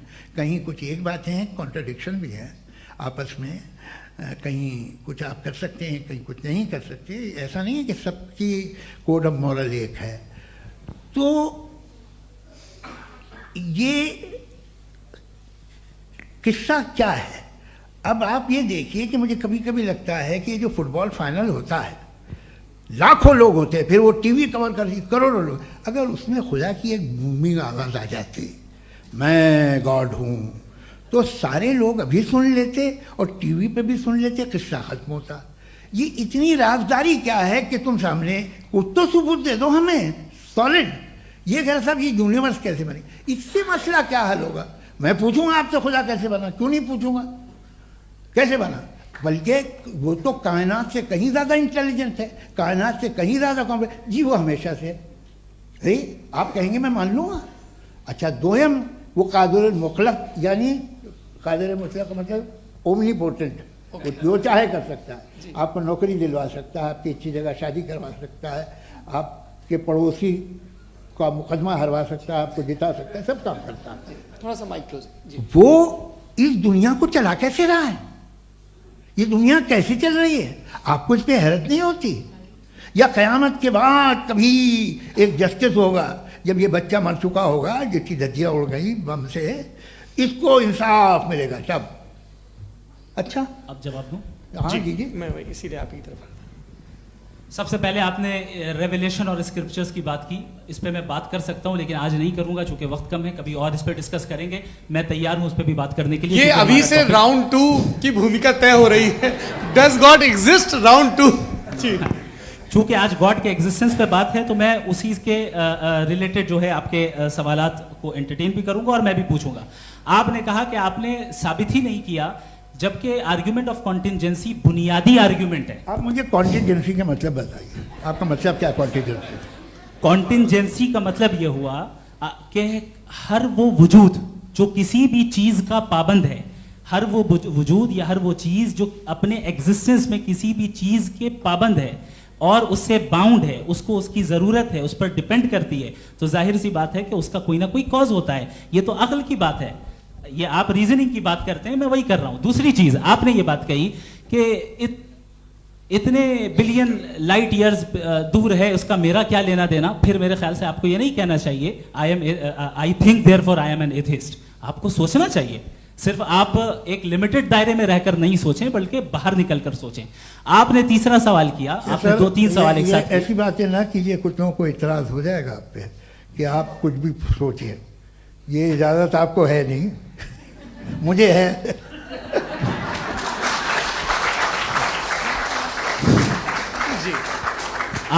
आपने प्रॉब्लम ऑफ इविल के ताल्लुक से सवाल किया और बार बार आप एक लफ्ज रिपीट कर रहे हैं कि ओमनीपोटेंट गॉड है, ऑल पावरफुल गॉड है। यही तो दरअसल समझना है कि गॉड का कॉन्सेप्ट क्या है। प्रॉब्लम ऑफ इविल जो है, प्रॉब्लम ऑफ इविल दर हकीकत 2 असम्पशंस पर कायम है। अगर आप इन 2 असम्पशंस को समझ जाएं तो ये प्रॉब्लम नहीं रहेगी, आर्ग्यूमेंट आपको समझ में आ जाएगी कि ये कोलैप्स कर जाता है। पॉइंट नंबर 1, यानी जो आपका सबसे पहला फॉल्स असम्पशन है कि गॉड मर्सीफुल है, ओमनीपोटेंट है, दुनिया में जुल्म हो रहा है। लेकिन आपको यह समझना चाहिए कि हमारे वर्ल्ड व्यू के मुताबिक गॉड सिर्फ ओमनीपोटेंट और सिर्फ मर्सीफुल नहीं है, बल्कि वो ऑल वाइज भी है और वो ऑल नोइंग भी है। उसके हर काम के पीछे हिकमत और विजडम है। ये कोई जरूरी नहीं है कि वो हिकमत और विजडम आपको समझ में आए या मुझे समझ में आए। अगर आप जो समझ रहे हैं उसके मुताबिक आप फैसला कर रहे हैं, ये लिमिटेड पर्सपेक्टिव से आर्ग्यूमेंट है। और इस चीज को हम अपनी दुनिया में, अपने लाइफ में, डेली लाइफ में इस प्रिंसिपल को एक्सेप्ट करते हैं। हम जब किसी डॉक्टर के पास जाते हैं, डॉक्टर के पास जाकर वो अगर उसने हमें कोई दवाई दी है तो हम ये तो नहीं कहते कि जब तक आपके पास जितना नॉलेज और जितना विजडम नहीं है, आपने क्यों ये दवाई दी है, तब तक हम इस चीज को एक्सेप्ट नहीं करेंगे। नहीं कहते, हम उसकी अथॉरिटी को तस्लीम करते हैं। क्यों? क्योंकि उसकी हम जानते हैं कि वो नॉलेजेबल है, वो विजडम वाला है, हमसे ज्यादा नॉलेज और हमसे ज्यादा विजडम है। बताएं सर। नहीं, डॉक्टर में और खुदा में बड़ा डिफरेंस है। डॉक्टर पढ़ा लिखा होता है एक, तो मैं उसकी बात सुनूंगा। 2 ये नहीं, कुछ जवाब तो ये भी नहीं है सर प्लीज, आप अगर सब ऑडियंस से बोलने लगेंगे तो फिर मतलब नहीं सिविलाइज्ड बहस का। मतलब आप ये कहें कि चूंकि आप डॉक्टर पे बिलीव करते हैं इसलिए खुदा पे बिलीव किए, क्या ये मिसाल आपको समझाने के लिए आर्ग्यूमेंट है, इस पे आपको एतराज नहीं है। तो सिंपल बात ये है कि मैं अगर ये यकीन कर लूँ कि एक ओमनीपोटेंट, उसकी मसलहत है, ये जो बच्चे मर रहे हैं ये मसलहत है उसकी, मुझे नहीं चाहिए थी मसलहत। उसकी मसलहत नहीं, यही तो समझना है। मतलब एक्सपीरियंस। अच्छा, इस आपने अभी मेरी बात पूरी सुनी नहीं। मैंने कहा आपका पूरा आर्ग्यूमेंट 2 फॉल्स असम्पशंस पर है। एक फॉल्स असम्पशन मैंने बता दिया, दूसरा फॉल्स असम्पशन ये है कि इस दुनिया में इविल के होने का कोई गुड रीजन नहीं है, जबकि हमारे पास बाज रीजंस मौजूद हैं, हमारे पास बाज वजूहात मौजूद हैं। अगर इस दुनिया में इविल ना हो तो आप गुड को डिफाइन कैसे करेंगे? अगर जुल्म ना हो आप इंसाफ को समझेंगे कैसे? अगर तारीकी ना हो तो आप लाइट को समझेंगे कैसे? बहुत अच्छे। अभी और सुन लें, अभी और बाकी है। ये तो बात बहुत पसंद आई साहब मुझे, कि जब तक रेप ना हो तब तक औरतों की इज्जत का ख्याल आपने मेरा जवाब पूरा सुना ही नहीं। जब तक के बच्चों का कत्ल ना किया जाए तब तक आपको बच्चों की मासूमियत की इज्जत। आपने पूरा जवाब सुना ही क्या बात है, क्या आपने नुक्ता निकाला? आपने पूरा जवाब सुना ही नहीं। आप सुन लें, मेरी बात सुन लें। ये मैंने आपको एक चीज बताई। दूसरी चीज, इस दुनिया में हम आए हैं टेस्ट के लिए, हमारा टेस्ट हो रहा है और हर इंसान का अलग अलग अंदाज में टेस्ट होता है।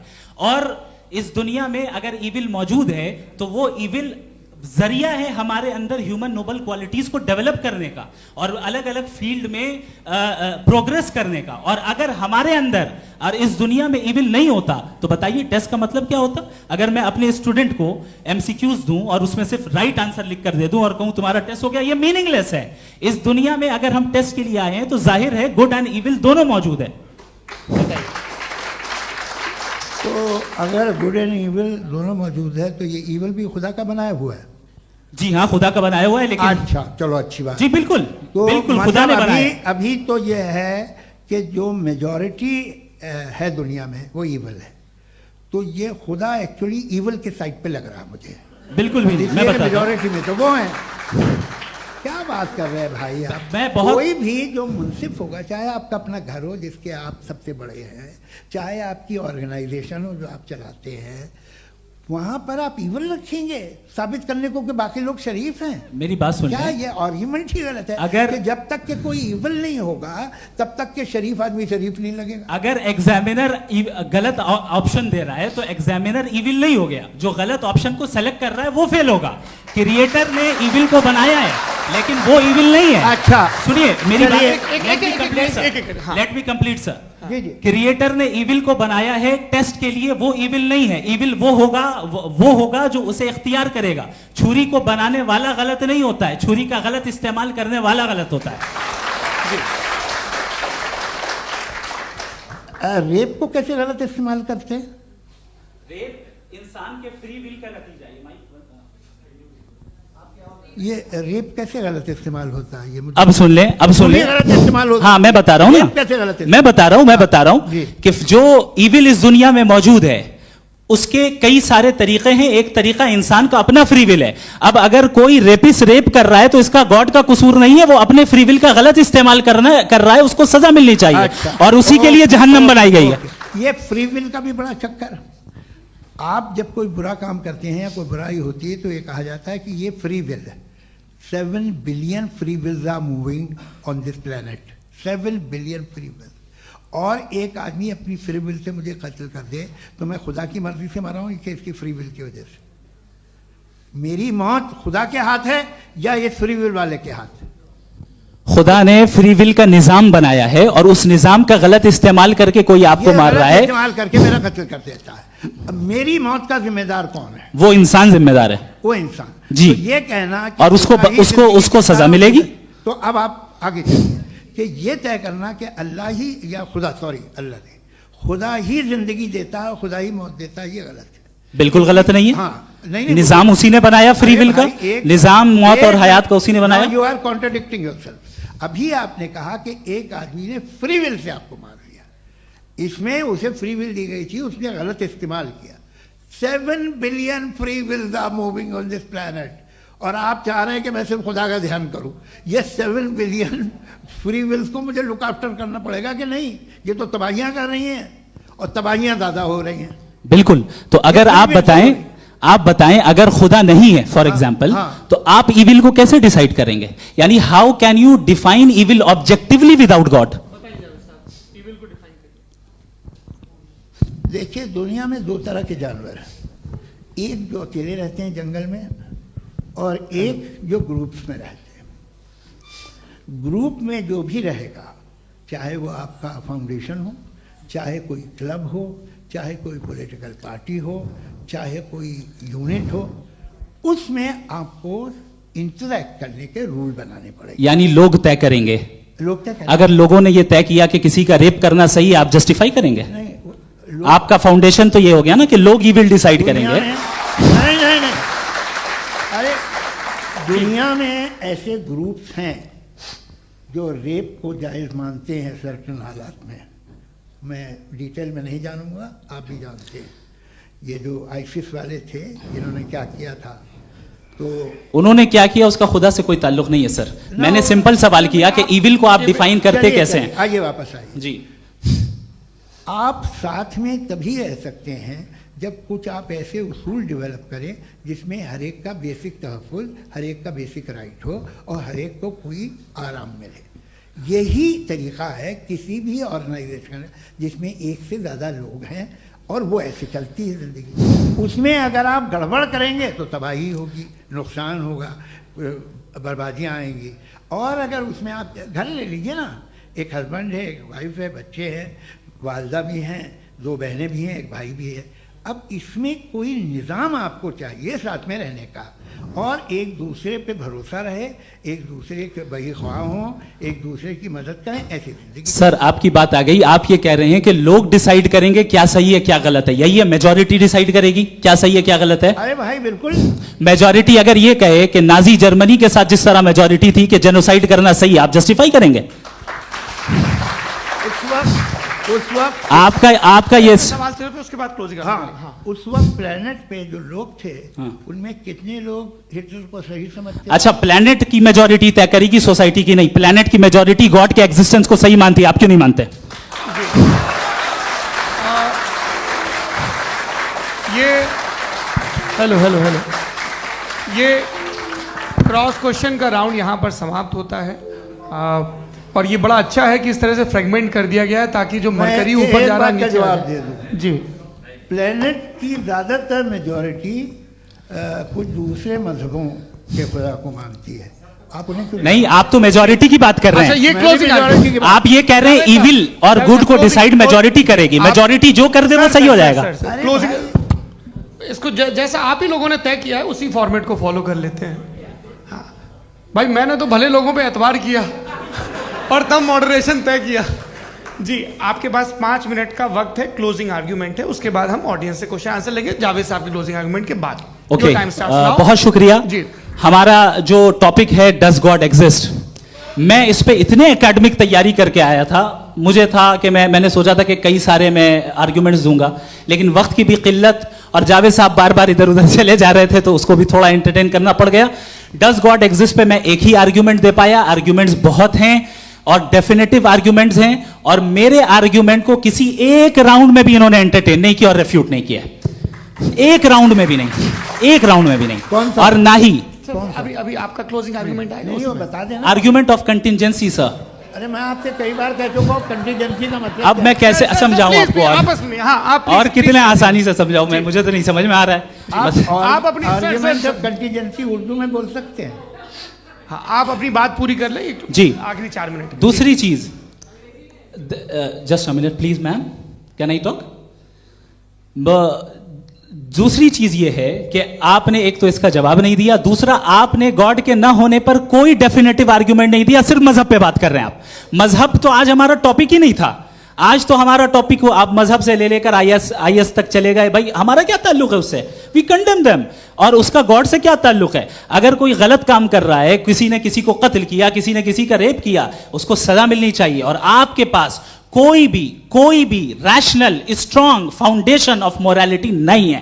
आपने कहा कि मेजॉरिटी तय करेगी सोसाइटी की, वो सही होगा। मैंने कहा हिटलर को फिर आप सही कहेंगे, नहीं, प्लैनेट की सोसाइटी की मेजॉरिटी तय करेगी। तो प्लैनेट की मेजॉरिटी गॉड की एग्जिस्टेंस को मानती है, आप कह रहे हैं ये रिलीजियस है।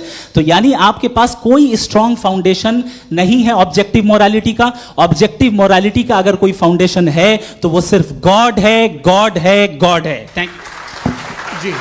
ये मुफ्ती शमाइल नदवी साहब का क्लोजिंग आर्ग्यूमेंट था। अब हमारे पास जी, मैं जी ये बड़ा अच्छा है कि दोनों लोगों को मॉडरेटर से शिकायत भी और बोल रहे भाई हमारी शाबाशी भी तो करते चलो। अब मेरी बात जी, आपके पास जावेद अख्तर साहब 5 मिनट का वक्त है, ये आपका क्लोजिंग आर्ग्यूमेंट है, टाइम रीसेट कर दें जी। देखिए, बहुत सारी बातें हैं। गॉड का डेफिनेशन दुनिया के किसी भी रिलीजन में है कि वो ओमनीपोटेंट है, ओमनीप्रेजेंट है, he is just, he is kind, he loves you and so on. मैं जब दुनिया देखता हूँ तो मुझे कोई ऐसा सुप्रीम पावर यहाँ दिखाई नहीं देती है जो इंसान की बहबूदी के लिए कुछ कर रही हो, कमज़ोर को बचा रही हो, मदद कर रही हो, जालिम को पीछे हटा रही हो। मैं नहीं देखा, तारीख़ में नहीं। एक तो अगर है और ये देख रहा है तमाशा, तो उसका होना न होना बराबर है। दोयम ये कि ये जो है, जब आप ये कहते हैं कि कायनात जिसकी कंटीजेंसी है, मैं देखिए वो लफ्ज़ इस्तेमाल किया मैं, तो ये कैसे हो सकती है भाई? और फौरन आप सरेंडर कर देते हैं कि जाहिर है कि इसका बनाने वाला तो इससे 10,000 गुना ज़्यादा कॉम्प्लिकेटेड होगा। उस पर आपके होने पे कोई इतराज नहीं है। उसे वो टाइमलेस है, वो पहले से था, टाइम तो बहुत बाद में आया, ये सब आप मानने को तैयार है, जिसका आपके पास कोई सबूत नहीं, आपके पास कोई रीज़न नहीं है। आपकी तारीख क्या है मजहबों की? बिलीफ की, जो खुदाओं का बिलीफ है, ये कॉन्स्टेंटली गलत साबित होता रहा है। मतलब आप कहें कि अरिस्टोटल के ज़माने में तो सब जाहिल थे, वो भी इतने ही यकीन से खुदा पे यकीन रखते थे, जो अब नहीं रहा, ये भी नहीं रहेगा, आप लिख लीजिए। और इसके आसार आपको दुनिया में दिखाई देना शुरू हो चुके हैं। ये बहस क्या आज से 100 साल पहले इस तरह हो सकती थी? यहाँ तक तो आपको हम ले आए हैं। तो सर अरे इनको मदद की ज़रूरत नहीं भाई, ये सेल्फ सफिशिएंट आदमी है, आप क्यों इनकी मदद कर रहे हैं? Sir please. तो ये जो है तमाम बातें अपनी जगह हैं, ये एक पैकेज है। आप अकेले, कोई आदमी ऐसा नहीं जो सिर्फ गॉड को मानता हो, उसके साथ बहुत पैराफर्नेलिया आता है, अलग अलग पैराफर्नेलियाज आते हैं। They have always created chaos in the society. मैं तो आपको सीधा ऑफर देता हूँ कि दुनिया में 10 इम्पॉर्टेंट बिलीव्स हैं। आप 1 मानते हैं, 9 नहीं मानते, 9 में आप एथियस्ट हैं, 9 को आप बिल्कुल रीजनेबली मेरी तरह देखते हैं। तो 90 मजहबी आदमी भी 90% एथियस्ट है, वो दूसरे खुदा नहीं मानता, एक खुदा मानता है अपना वाला, बाकियों को कहता है गलत है। अगर आप मानना ही बंद कर दे तो आपका 10% चांस है कि आप सही हैं और 90% चांस है कि आप गलत हैं। मेरा मशवरा है आप मानना छोड़ दिए तो 50% चांस होगा कि आप सही हैं और 50% चांस होगा, 40% आप गेन करेंगे बाय बिकमिंग एन एथियस्ट।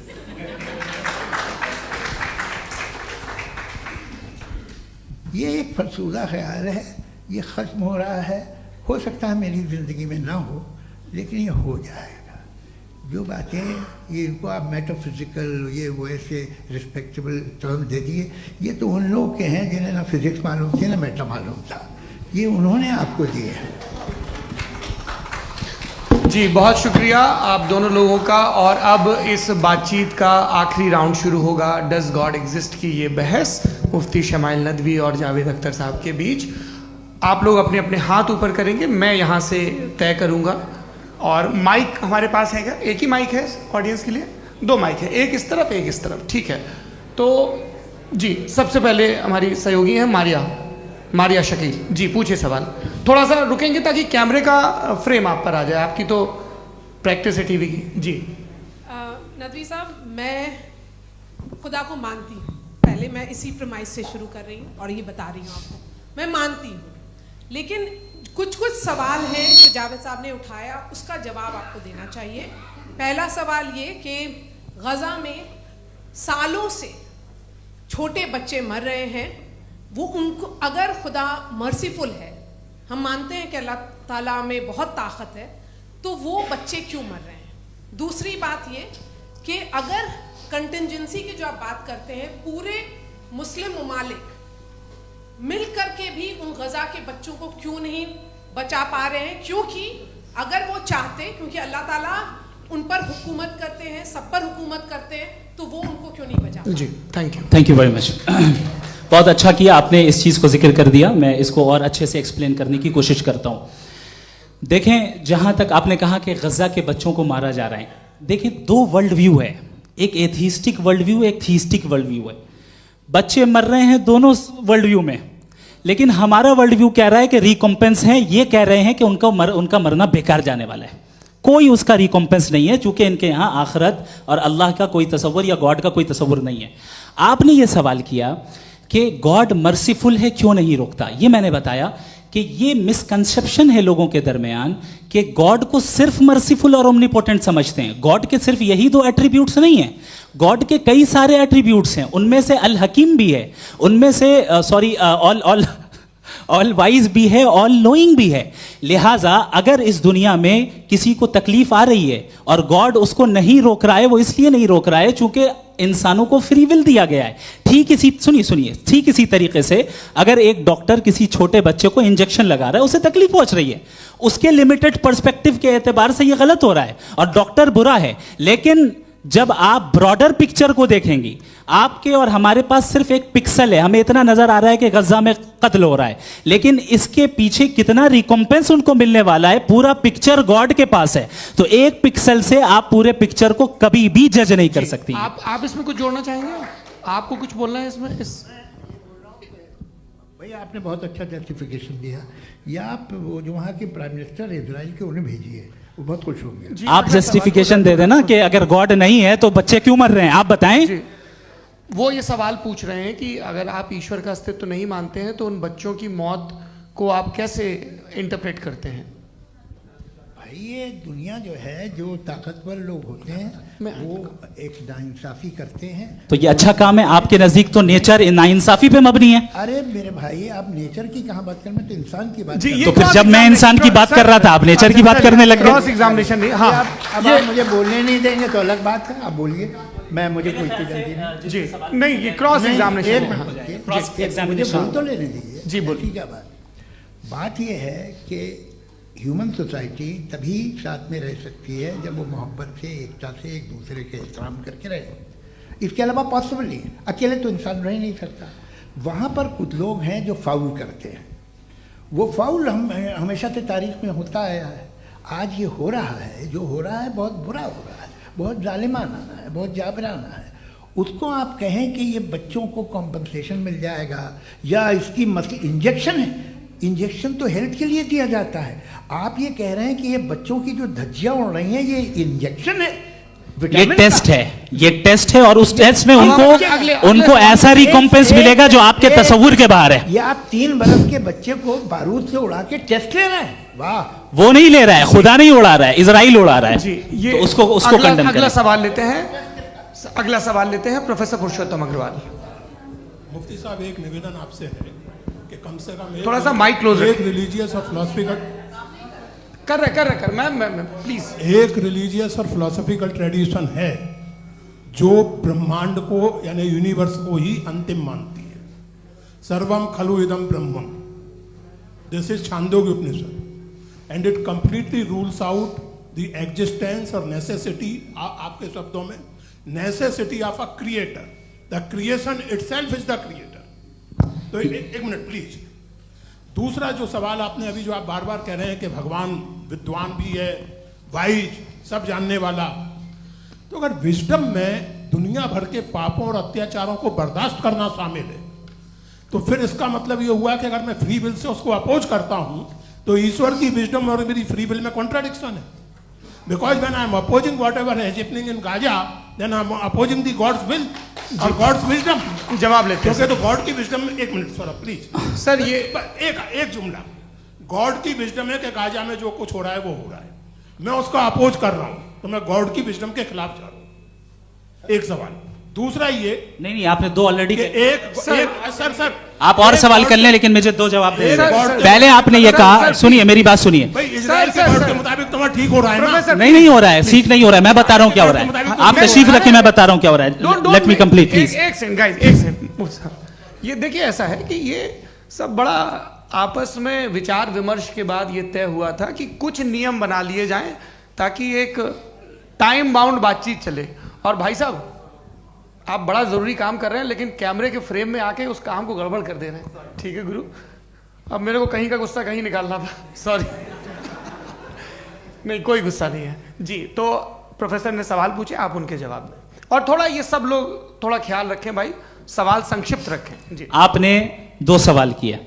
सबसे पहला ये कहा कि हमारे पास ये कॉन्सेप्ट है कि ये यूनिवर्स खुद नेसेसरी बीइंग है, creation itself is the creator.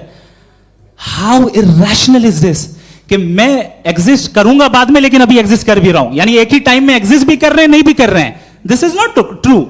दूसरी चीज, आपने कहा कि अगर इजराइल में, सॉरी माफ कीजिएगा, Israel doesn't exist, occupied Palestine में अगर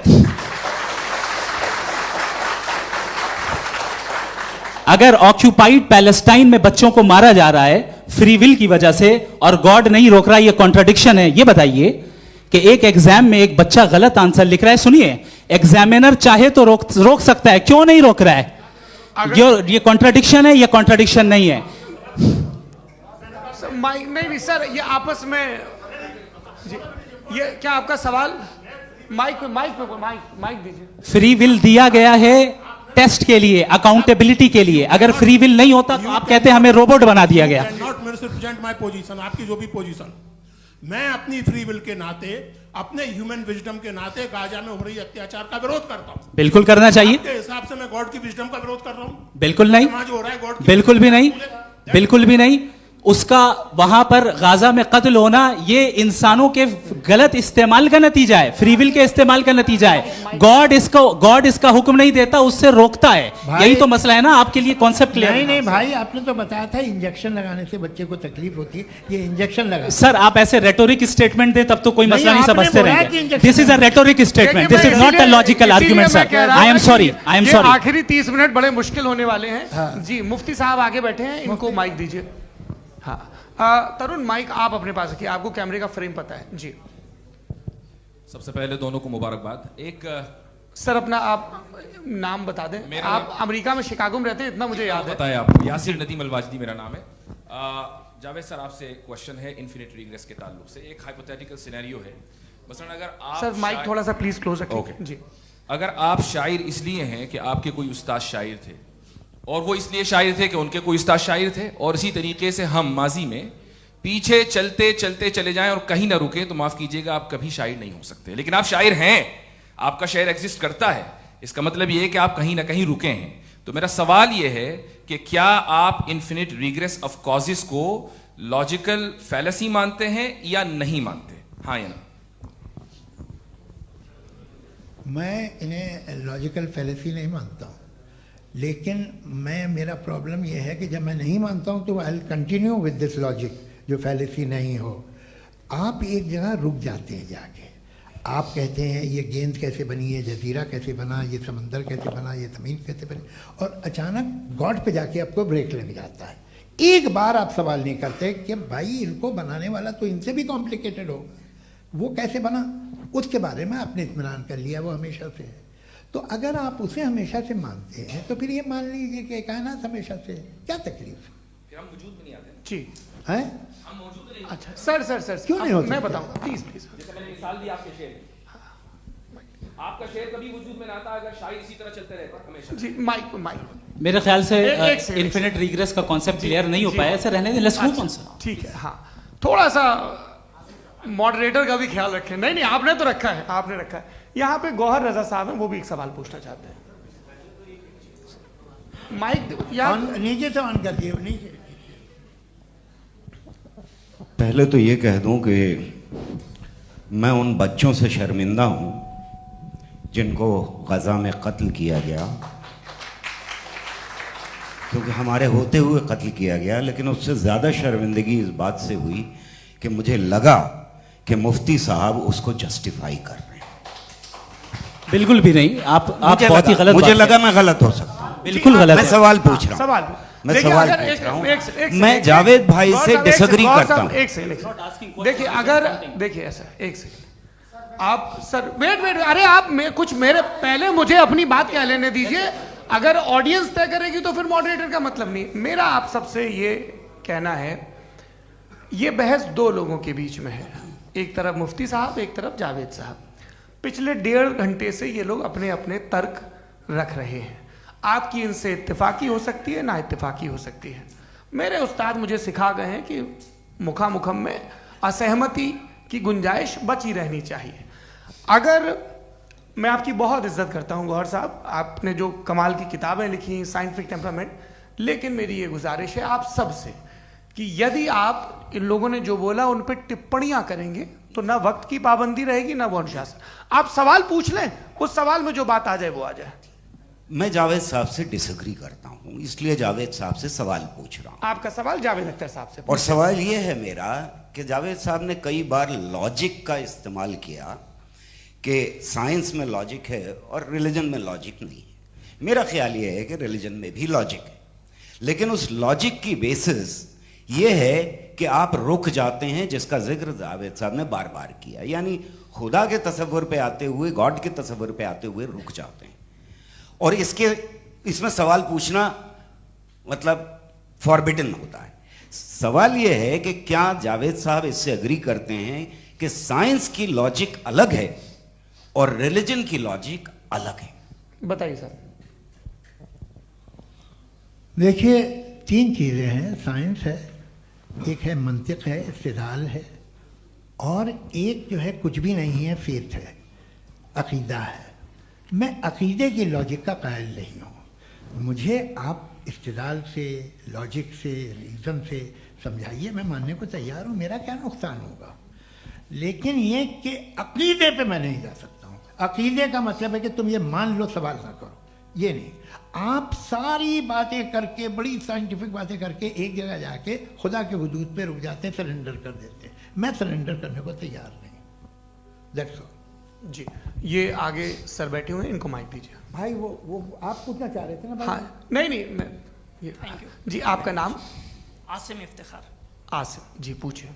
सर, जावेद सर से सवाल है कि आपने अपने क्लोजिंग माइक थोड़ा करीब अपने क्लोजिंग स्टेटमेंट में ये बात कही थी कि मज़हब का जो फ्यूचर है वो ज़्यादा दिन नहीं जाने वाला है, लेकिन मैं देख पा रहा हूँ कि जो ऑक्सफोर्ड यूनिवर्सिटी की एक स्टडी है 2011 में हुई है, जिसके 50 एकेडमिशियंस ने इसको अंजाम दिया था, उसमें वो ये कहते हैं कि जो फेथ इन गॉड है वो इनबिल्ट है ह्यूमन नेचर के अंदर, जिसको हम कहते हैं फितरत के अंदर शामिल है वो। और वो ये कहते हैं कि अगर कोई ये समझता है कि मज़हब को वो ख़त्म कर देगा तो ये उसकी गलत फहमी है। तो आप इसके बारे में, इस स्टडीज़ के बारे में क्या कहते हैं? ठीक है। मैं उनसे एग्री नहीं करता हूँ। वो कौन से प्रोफेसर होंगे, ऐसा उनके क्या पास डेटा है, इन्होंने डेटा के बेस होगा। डेटा क्या हो सकता है? फ्यूचर का डेटा तो नहीं हो सकता ना उनके पास, प्रेजेंट का डेटा हो सकता है। डेटा आपने सुना 100 साल पहले का बाद का डेटा? मैंने तो नहीं सुना आज तक। तो आज उनकी ये राय है और होगी राय, ठीक है। दुनिया में तरह तरह की राय है लोग, लेकिन मैं समझता हूँ कि वक्त के साथ इंसान ज़्यादा से ज़्यादा रीजनेबल और लॉजिकल होता जा रहा है। आज आप देखिए वेस्टर्न यूरोप में क्या परसेंटेज है नॉन बिलीवर्स की, बहुत हाई। वहाँ चर्च खाली पड़े होते हैं। तो अल्टीमेटली तो इंसान कोई ऐसी बात बहुत अरसे तक नहीं मान सकेगा, चाहे गलत या सही, जो उससे उसके दिमाग को, उसके जहन को, उसकी लॉजिक को अपील न करे। वो कह रहे हैं तो ऑक्सफोर्ड के होंगे तो कैम्ब्रिज के होंगे, तो मुझे क्या लेना देना। उनका डेटा मुस्तकबिल का नहीं हो सकता है। जी। दीपक, हाँ पूछिए। मैं आऊँगा, अभी पीछे की साइड भी आऊँगा, माइक वहीं भेजूंगा 2-3 साल के लिए। जी जावेद साहब, आपसे सवाल है। नमस्ते। अरे भाई सर, अगर आप ही लोग को तय करना है तो फिर 200 लोग तय कर लें। ये एक साथ नहीं sir, please don't do this sir. Everybody has a right sir, but we can only take selected questions. No sir, ये यंग लोग भी हैं तो इनकी ये एक अब बात उतने यंग, सुनिए। भाई आप यंग हैं कि नहीं हैं? एक मिनट, वो कह रहे हैं वो भी आइए, यंग हैं पूछ रहे हैं ना साहब। भाई। आप उनकी नौजवानी पर दावा उनको ही करने थे। हाँ मुफ्ती साहब, आप यंग। हाँ पूछे। अरे भैया सर, मेरा सवाल ये है, कुछ इनसे भी तो पूछो। जी नहीं, बस आपसे एक सवाल है। जैसे थीस्टों के पास अपने जो ईश्वर को मानते हैं उनके पास अपने सोशल गेट टुगेदर्स हैं। 5 रोज़ आज क्रिसमस आने वाला है, होली है, दिवाली है, ईद है। एथिस्ट क्या ऑफर कर रहे हैं? मतलब मैं इनकी दुकान से बोलूं, मैं आना चाहता हूं उस तरफ, पर मैं अट्रैक्ट नहीं हो पा रहा हूं। मैं सोशल गेट टुगेदर्स क्या है आपके पास? वो ये कह रहे हैं कि जो धार्मिक लोग हैं, अलग अलग धर्म के लोग, उनके उत्सव त्योहार, कॉन्ग्रेगेशन बहुत हैं। अब आपको मैं एक सुनाता हूँ, यहाँ हिस्टोरियन भी बैठे हैं। मृदुला जी, आप बताइएगा सही है क्या? ये एक कॉन्स्टेंटाइन, एक ग्रीक रोमन बादशाह था जो क्रिश्चियनिटी आने के 400 साल बाद उसने डिसाइड किया कि मैं क्रिश्चियन हो जाऊंगा, मेरी पूरी स्टेट कैंसिल हो जाएगी। उस ज़माने में ऐसे ही होता था, राजा जो धर्म इख्तियार करता था वो जनता भी कर लेती थी। इसलिए कि वो हो गया था बैंकक्रप्ट, और उसे जो मेडिटेरियन कोस्ट के रिच क्रिश्चियन वो थे मर्चेंट, उससे पैसा चाहिए था। तो उसने कहा यार क्रिश्चियन हो जाओ। तो उसने अपने वजीर से कहा कि भाई ये हिस्ट्री है कि अब हम लोग क्रिश्चियन हो जाते हैं। पहले सर हो जाएंगे, कोई प्रॉब्लम नहीं है, लेकिन एक प्रॉब्लम ये है कि 17 दिसंबर से 25 दिसंबर तक जो पेगन फेस्टिवल होता, जो पेगन डे वो लोग जो फेस्टिवल होता है वो बंद हो जाएगा, इसलिए कि हम क्रिश्चियन हो गए तो होगा नहीं। तो वो बच्चों को बहुत बुरा लगेगा, पब्लिक को बहुत इन्जॉय करते हैं, खासतौर से 25 को मेन डे। उसने कहा ये तो सही कह रहे हो, ये जीसस क्राइस्ट की पैदाइश कब थी? कहते साहब वो अप्रैल में थी। नहीं, कट करो, वो 25 दिसंबर को है। यह हकीकत है। और 400 साल बाद क्रिश्चियनिटी के अप्रैल से दिसंबर ले आए, और इसलिए कि यहाँ पेगन फेस्टिवल होता था। अब मनाते हैं आप आराम से। ये जो सारे फेस्टिवल हैं ये रिलीजन से, हर एक को एक इंटरटेनमेंट डिपार्टमेंट चाहिए होता है अपनी कंपनी चलाने के लिए। तो ये रिलीजन ने, ये सेकुलर त्यौहार थे जिन्हें रिलीजन्स ने ले लिया है। ये मौसम के थे, फसलों के थे, किसानों के थे, उसको आपने लेके रिलीजियस रंग दे दिया। ये कोई रिलीजन से थोड़ी आए आप। अच्छा हमें देखिए, हम तो मुल्द हैं, हम ईद मनाते हैं, हम दिवाली मनाते हैं, हम होली मनाते हैं, हम क्रिसमस मनाते हैं। बम्बई की फिल्म इंडस्ट्री की सबसे बड़ी होली हमारे घर में होती है, सबसे बड़ी ईद हमारे घर में होती है। वो हमारी सोशल वो है, हमारा हेरिटेज है। ऐसा थोड़ी है कि we will throw the baby along with the water. ये तो अच्छी चीज़ है, इन्हें रखो, जो बेकार है फेंक दो। जी हाँ, हेलो जी, मेरा सवाल नादवी जी से है। जैसा कि आपने बोला कि गॉड टाइम के भी परे हैं और गॉड इतनी कॉम्प्लेक्स चीज़ है कि उसे ह्यूमन माइंड समझ नहीं सकता, और गॉड ने अर्थ पे फ्री विल भी दे दी है, तो आप अपना वक्त ज़ाया क्यों कर रहे हैं गॉड के बारे में बात करके? अपन को तो बात करनी चाहिए कि सोसाइटी को बेहतर कैसे करें। जी, मैं गॉड वही बताता है सोसाइटी को कैसे बेहतर करे। अभी मैं आपका जवाब देता हूँ। आपने कहा कि टाइम पे वो एग्जिस्ट नहीं करता, मेरा सवाल ये है कि जैसा आपने बोला कि गॉड बहुत ही कॉम्प्लेक्स चीज है। मैंने कहा ही नहीं कि कॉम्प्लेक्स है, तो आपके अल्फाज हैं। कॉम्प्लेक्स का लफ्ज गॉड के लिए सुइटेबल नहीं है। क्यों? क्योंकि कॉम्प्लेक्स वो चीजें होती हैं जो ऑब्जेक्ट हो। God is not an object जिसको आप इंस्ट्रूमेंट के जरिए लेबोरेटरी में जाके टेस्ट करें, oh it's very complex. No, वो कोई कार का इंजन नहीं है। वो फिलोसॉफिकली नेसेसरी बीइंग ऐसी बीइंग है जो सिंपल बीइंग है। हाँ, आप उसको मुकम्मल तौर पे उसकी तमाम हिकमतों को जान ले और हर चीज को जान ले, ये पॉसिबल नहीं है, क्योंकि वो ऑल वाइज है, आप ऑल वाइज नहीं है, और वो खुदा है, वो आपको सारी चीजें बता दे, ये जरूरी नहीं। मेरा सवाल ये नहीं था, मेरा सवाल ये था कि जब गॉड इतना परे है इस दुनिया से कि उसने अर्थ पे फ्री विल भी दी है, हम सब ह्यूमंस की फ्री विल है, और जो सोसाइटी में हो रहा है वो अपन लोग डिसाइड करेंगे, तो अपन लोग डिसाइड नहीं करेंगे ना, अपन लोग डिसाइड नहीं करेंगे। गॉड जो है, गॉड ने वो उसकी जात, उसकी एग्जिस्टेंस टाइम एंड स्पेस से परे है, लेकिन वो हमारा टेस्ट ले रहा है और उसी गॉड ने हमें बताया कि तुम्हें क्या करना है क्या नहीं करना है, तो जाहिर है उस गॉड की बात सुनेंगे ना हम। जी, वो पीछे एक चश्मा लगाए जो मैम खड़ी हैं, उनको दीजिए। हाँ आप जी जी बिल्कुल आएंगे। देखिए मैं कोशिश कर रहा हूँ सब तरफ जाने की। हाँ उनको दीजिए माइक। जी हेलो सर, मैं ओमनी प्रेजेंट नहीं हूँ, टाइम पाबंद हूँ और जहां तक कोशिश कर सकता हूँ करूंगा। जी अपना नाम बताइए। मेरा नाम उर्सुला है, मैं दिल्ली यूनिवर्सिटी की एक स्टूडेंट हूँ और मैं स्टूडेंट फेडरेशन ऑफ इंडिया से हूँ। मेरा सवाल मुफ्ती जी से है कि इस हॉल के इस कमरे में बैठ के हम लोग रेप की मोरालिटी के बारे में फिलोसफिकली बात तो कर सकते हैं, बट असलियत ये है कि रोज़मर्रा की ज़िंदगी में औरतें रेप के थ्रू गुजरती हैं, और हम लोग सिर्फ नंबर्स पे इस तरह नहीं देख सकते, क्योंकि कितनी औरतें हैं इन कंट्रीज़ में जहाँ पे आप बता रहे हैं कि केसेस कम हैं, जिनका एक्सेस है कि वो जाके केस फाइल कर सकें। कितनी औरतें हैं जो जिनको काम करने की आज़ादी है उन कंट्रीज़ में। यूरोप में ये आज़ादी आ गई, यूरोप में ये रूल्स आ गए, तो हम आज उसके बारे में बात कर पा रहे हैं। जी जवाब। आपने ये कहा कि कमरे में बंद होकर हम लोग इस पर फिलोसफिकली बात कर सकते हैं, लेकिन हकीकत में क्या हो रहा है, वो ग्राउंड लेवल पे क्या हो रहा है जो बहुत गलत हो रहा है, और वो सफ़र कर रही हैं। आई एग्री, बहुत गलत हो रहा है, और जो गलत हो रहा है उसको हमें रोकना है। और क्यों रोकना है, वो गलत क्यों है, हमारे पास इसका ऑब्जेक्टिव फाउंडेशन है, इनके पास उसका ऑब्जेक्टिव फाउंडेशन नहीं है। मैं ये कहना चाह रहा हूं कि जहां पे भी जुल्म हो रहा है, जहां पे भी औरत पे जुल्म हो रहा है, या उसकी इज्जत लूटी जा रही है, या उसे तकलीफ पहुंचाई जा रही है, और सिर्फ औरत नहीं, किसी इंसान के ऊपर भी जुल्म हो रहा है, तो उसके खिलाफ खड़ा होना, ये मॉरलिटी हमारे पास गॉड के पास से आई है। वरना जावेद साहब तो कह रहे हैं कि जो है मेजॉरिटी डिसाइड करेगी, तो मेजॉरिटी तो कभी भी बदल सकती है। क्या आप ये थोड़ी सी आपको गलतफहमी है। मैं अगर मेरे जुमले से ये मदना निकला या मैंने कहा, तो ये जुमला मैं वापस लेता हूँ। ये मेरा मतलब ही नहीं था कि मेजॉरिटी डिसाइड करेगी। मेजॉरिटी डिसाइड करे तो दुनिया में बड़ी, वैसे आपने कहा था ये जुमला। अच्छा हो सकता है, मैं मान रहा हूँ, बाद में रिकैप कर लेंगे। अरे एक सेकंड मैं अपनी एक्सप्लेनेशन देता हूँ। मुनासिब बात यह है कि हम सब के सब दिल में जानते हैं कि क्या अच्छा है क्या बुरा है, हमें पता है अच्छी तरह से। जो लोग बुरे काम करते हैं उन्हें भी मालूम अच्छा क्या है।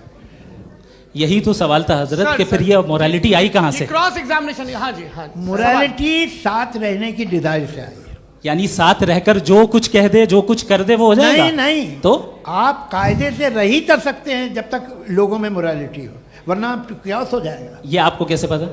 जी हमने देखा ना जहाँ मोरालिटी का क्यास हो गया, हम देखते हैं। कहाँ पे देखते भाई हैं? दुनिया में आप जो कह रहे हैं, आप कहीं पे अगर गलत हो रहा है इस बहस तो के उसको बाद आप मैं गलत देखिए। आप एपिस्टेमोलॉजी की बात कर रहे हैं, मैं ऑन्टोलॉजी की बात कर रहा हूँ। मैं इस बहस फाउंडेशन के बाद क्या आप दोनों लोगों को चाय पे फाउंडेशन होस्ट करूंगा, वहां पे क्रॉस एग्जामिनेशन कर लीजिएगा। अभी ऑडियंस का हक मार रहे हैं आप लोग भाई, सर जस्ट लोग हैं आप लोग।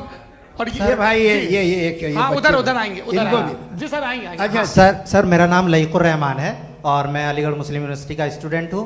और जहाँ तक मुझे पता है कि sir you are also product of Aligarh Muslim University. मैं भी उसी चमन का बुलबुल। हाँ सर, तो बड़ी खुशी हुई मुझे जान करके कि मैं आपसे मिलूंगा। सवाल सर मेरा सवाल ये है, सर सैयद अलैहि रहमा का नज़रिया ये था कि खुदा के वजूद को अक़ल के दायरे में रह कर के तलाश करना, न कि पूरी तौर से उसका इनकार कर देना।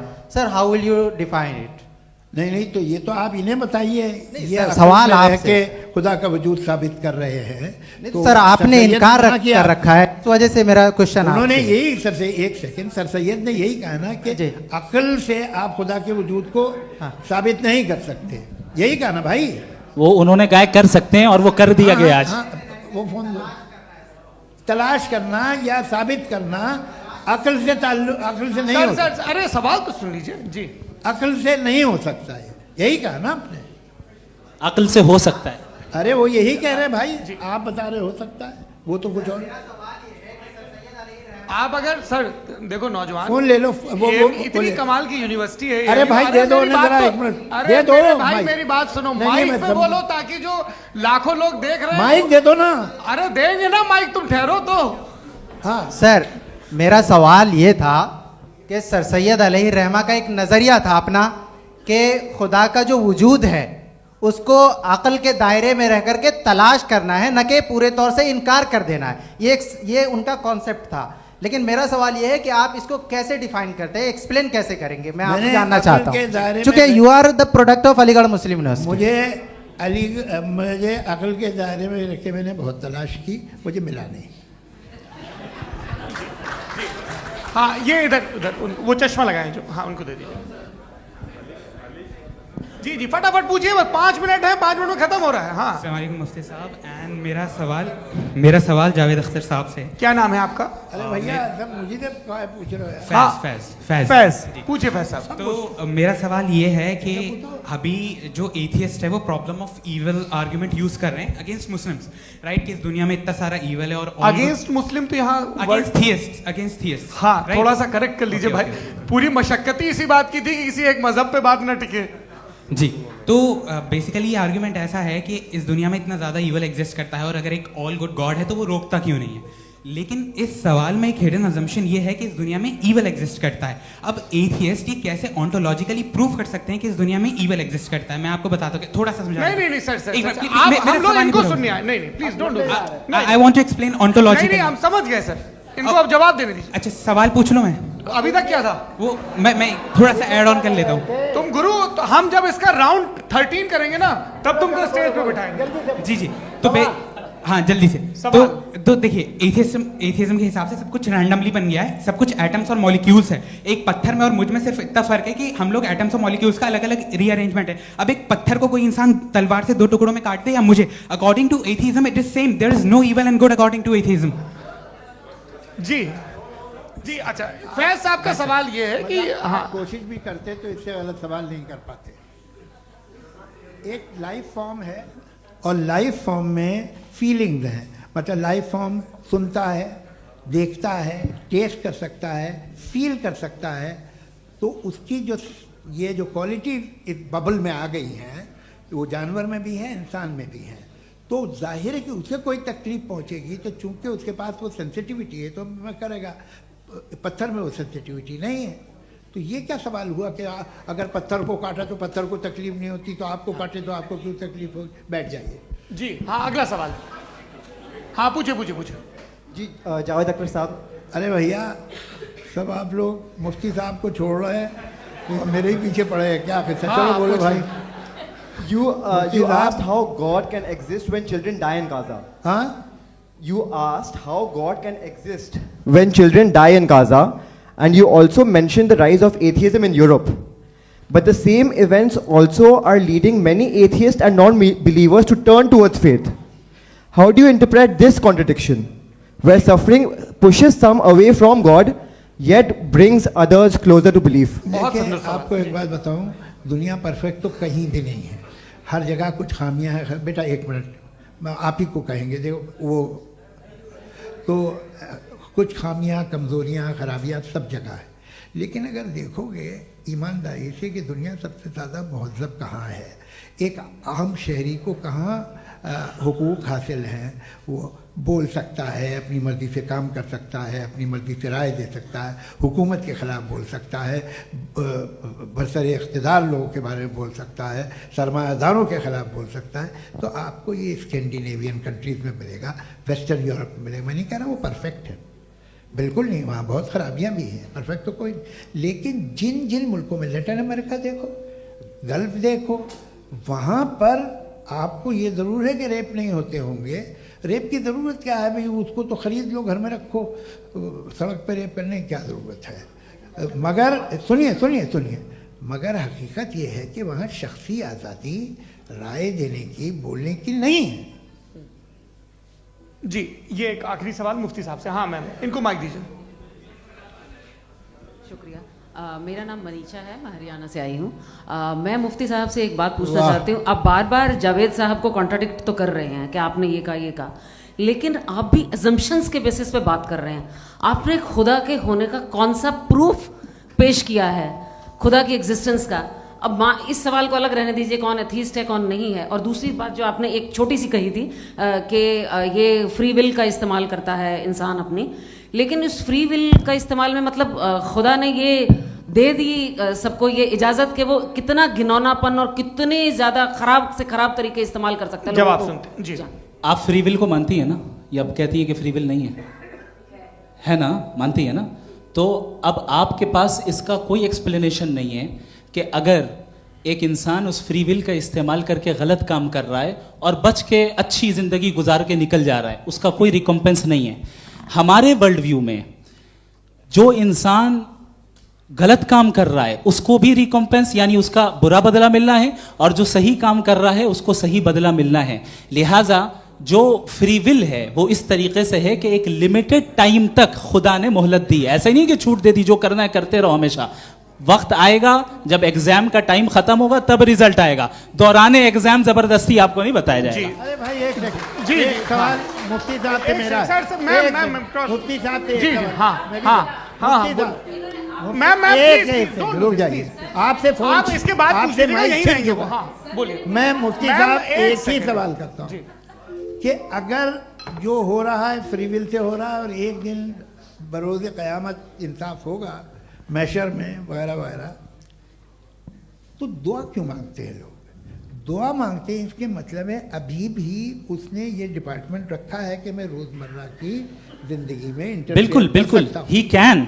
तो तुम कैन हो, तुम मुझे नौकरी दिला देते हो, मेरे बेटे को ग्रीन कार्ड दिला देते हो, और 45,000 बच्चे मरते उन्हें रोकते नहीं हो। नहीं तो क्या आप ये कह रहे हैं कि इस दुनिया में जालिमों को कभी पकड़ ही नहीं होती है? अरे जो भी पकड़ होगी वो बच्चे रोते हैं। बिल्कुल, देखिए मैंने अपने ओपनिंग स्टेटमेंट में यही कहा था कि जनाब जावेद साहब सिर्फ इमोशनल आर्गुमेंट देंगे।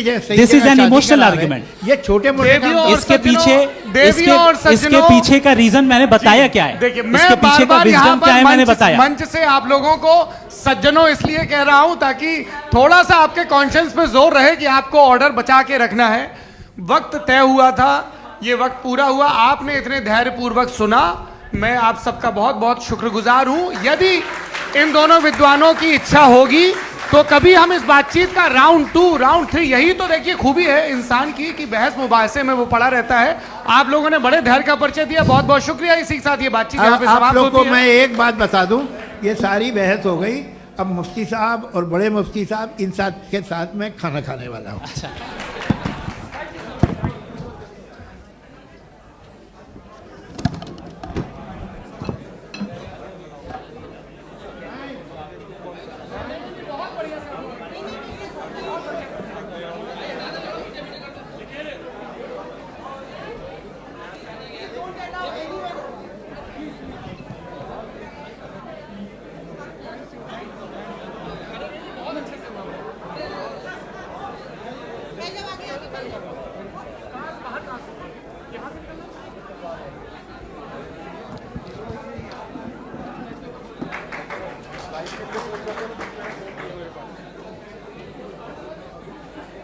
आप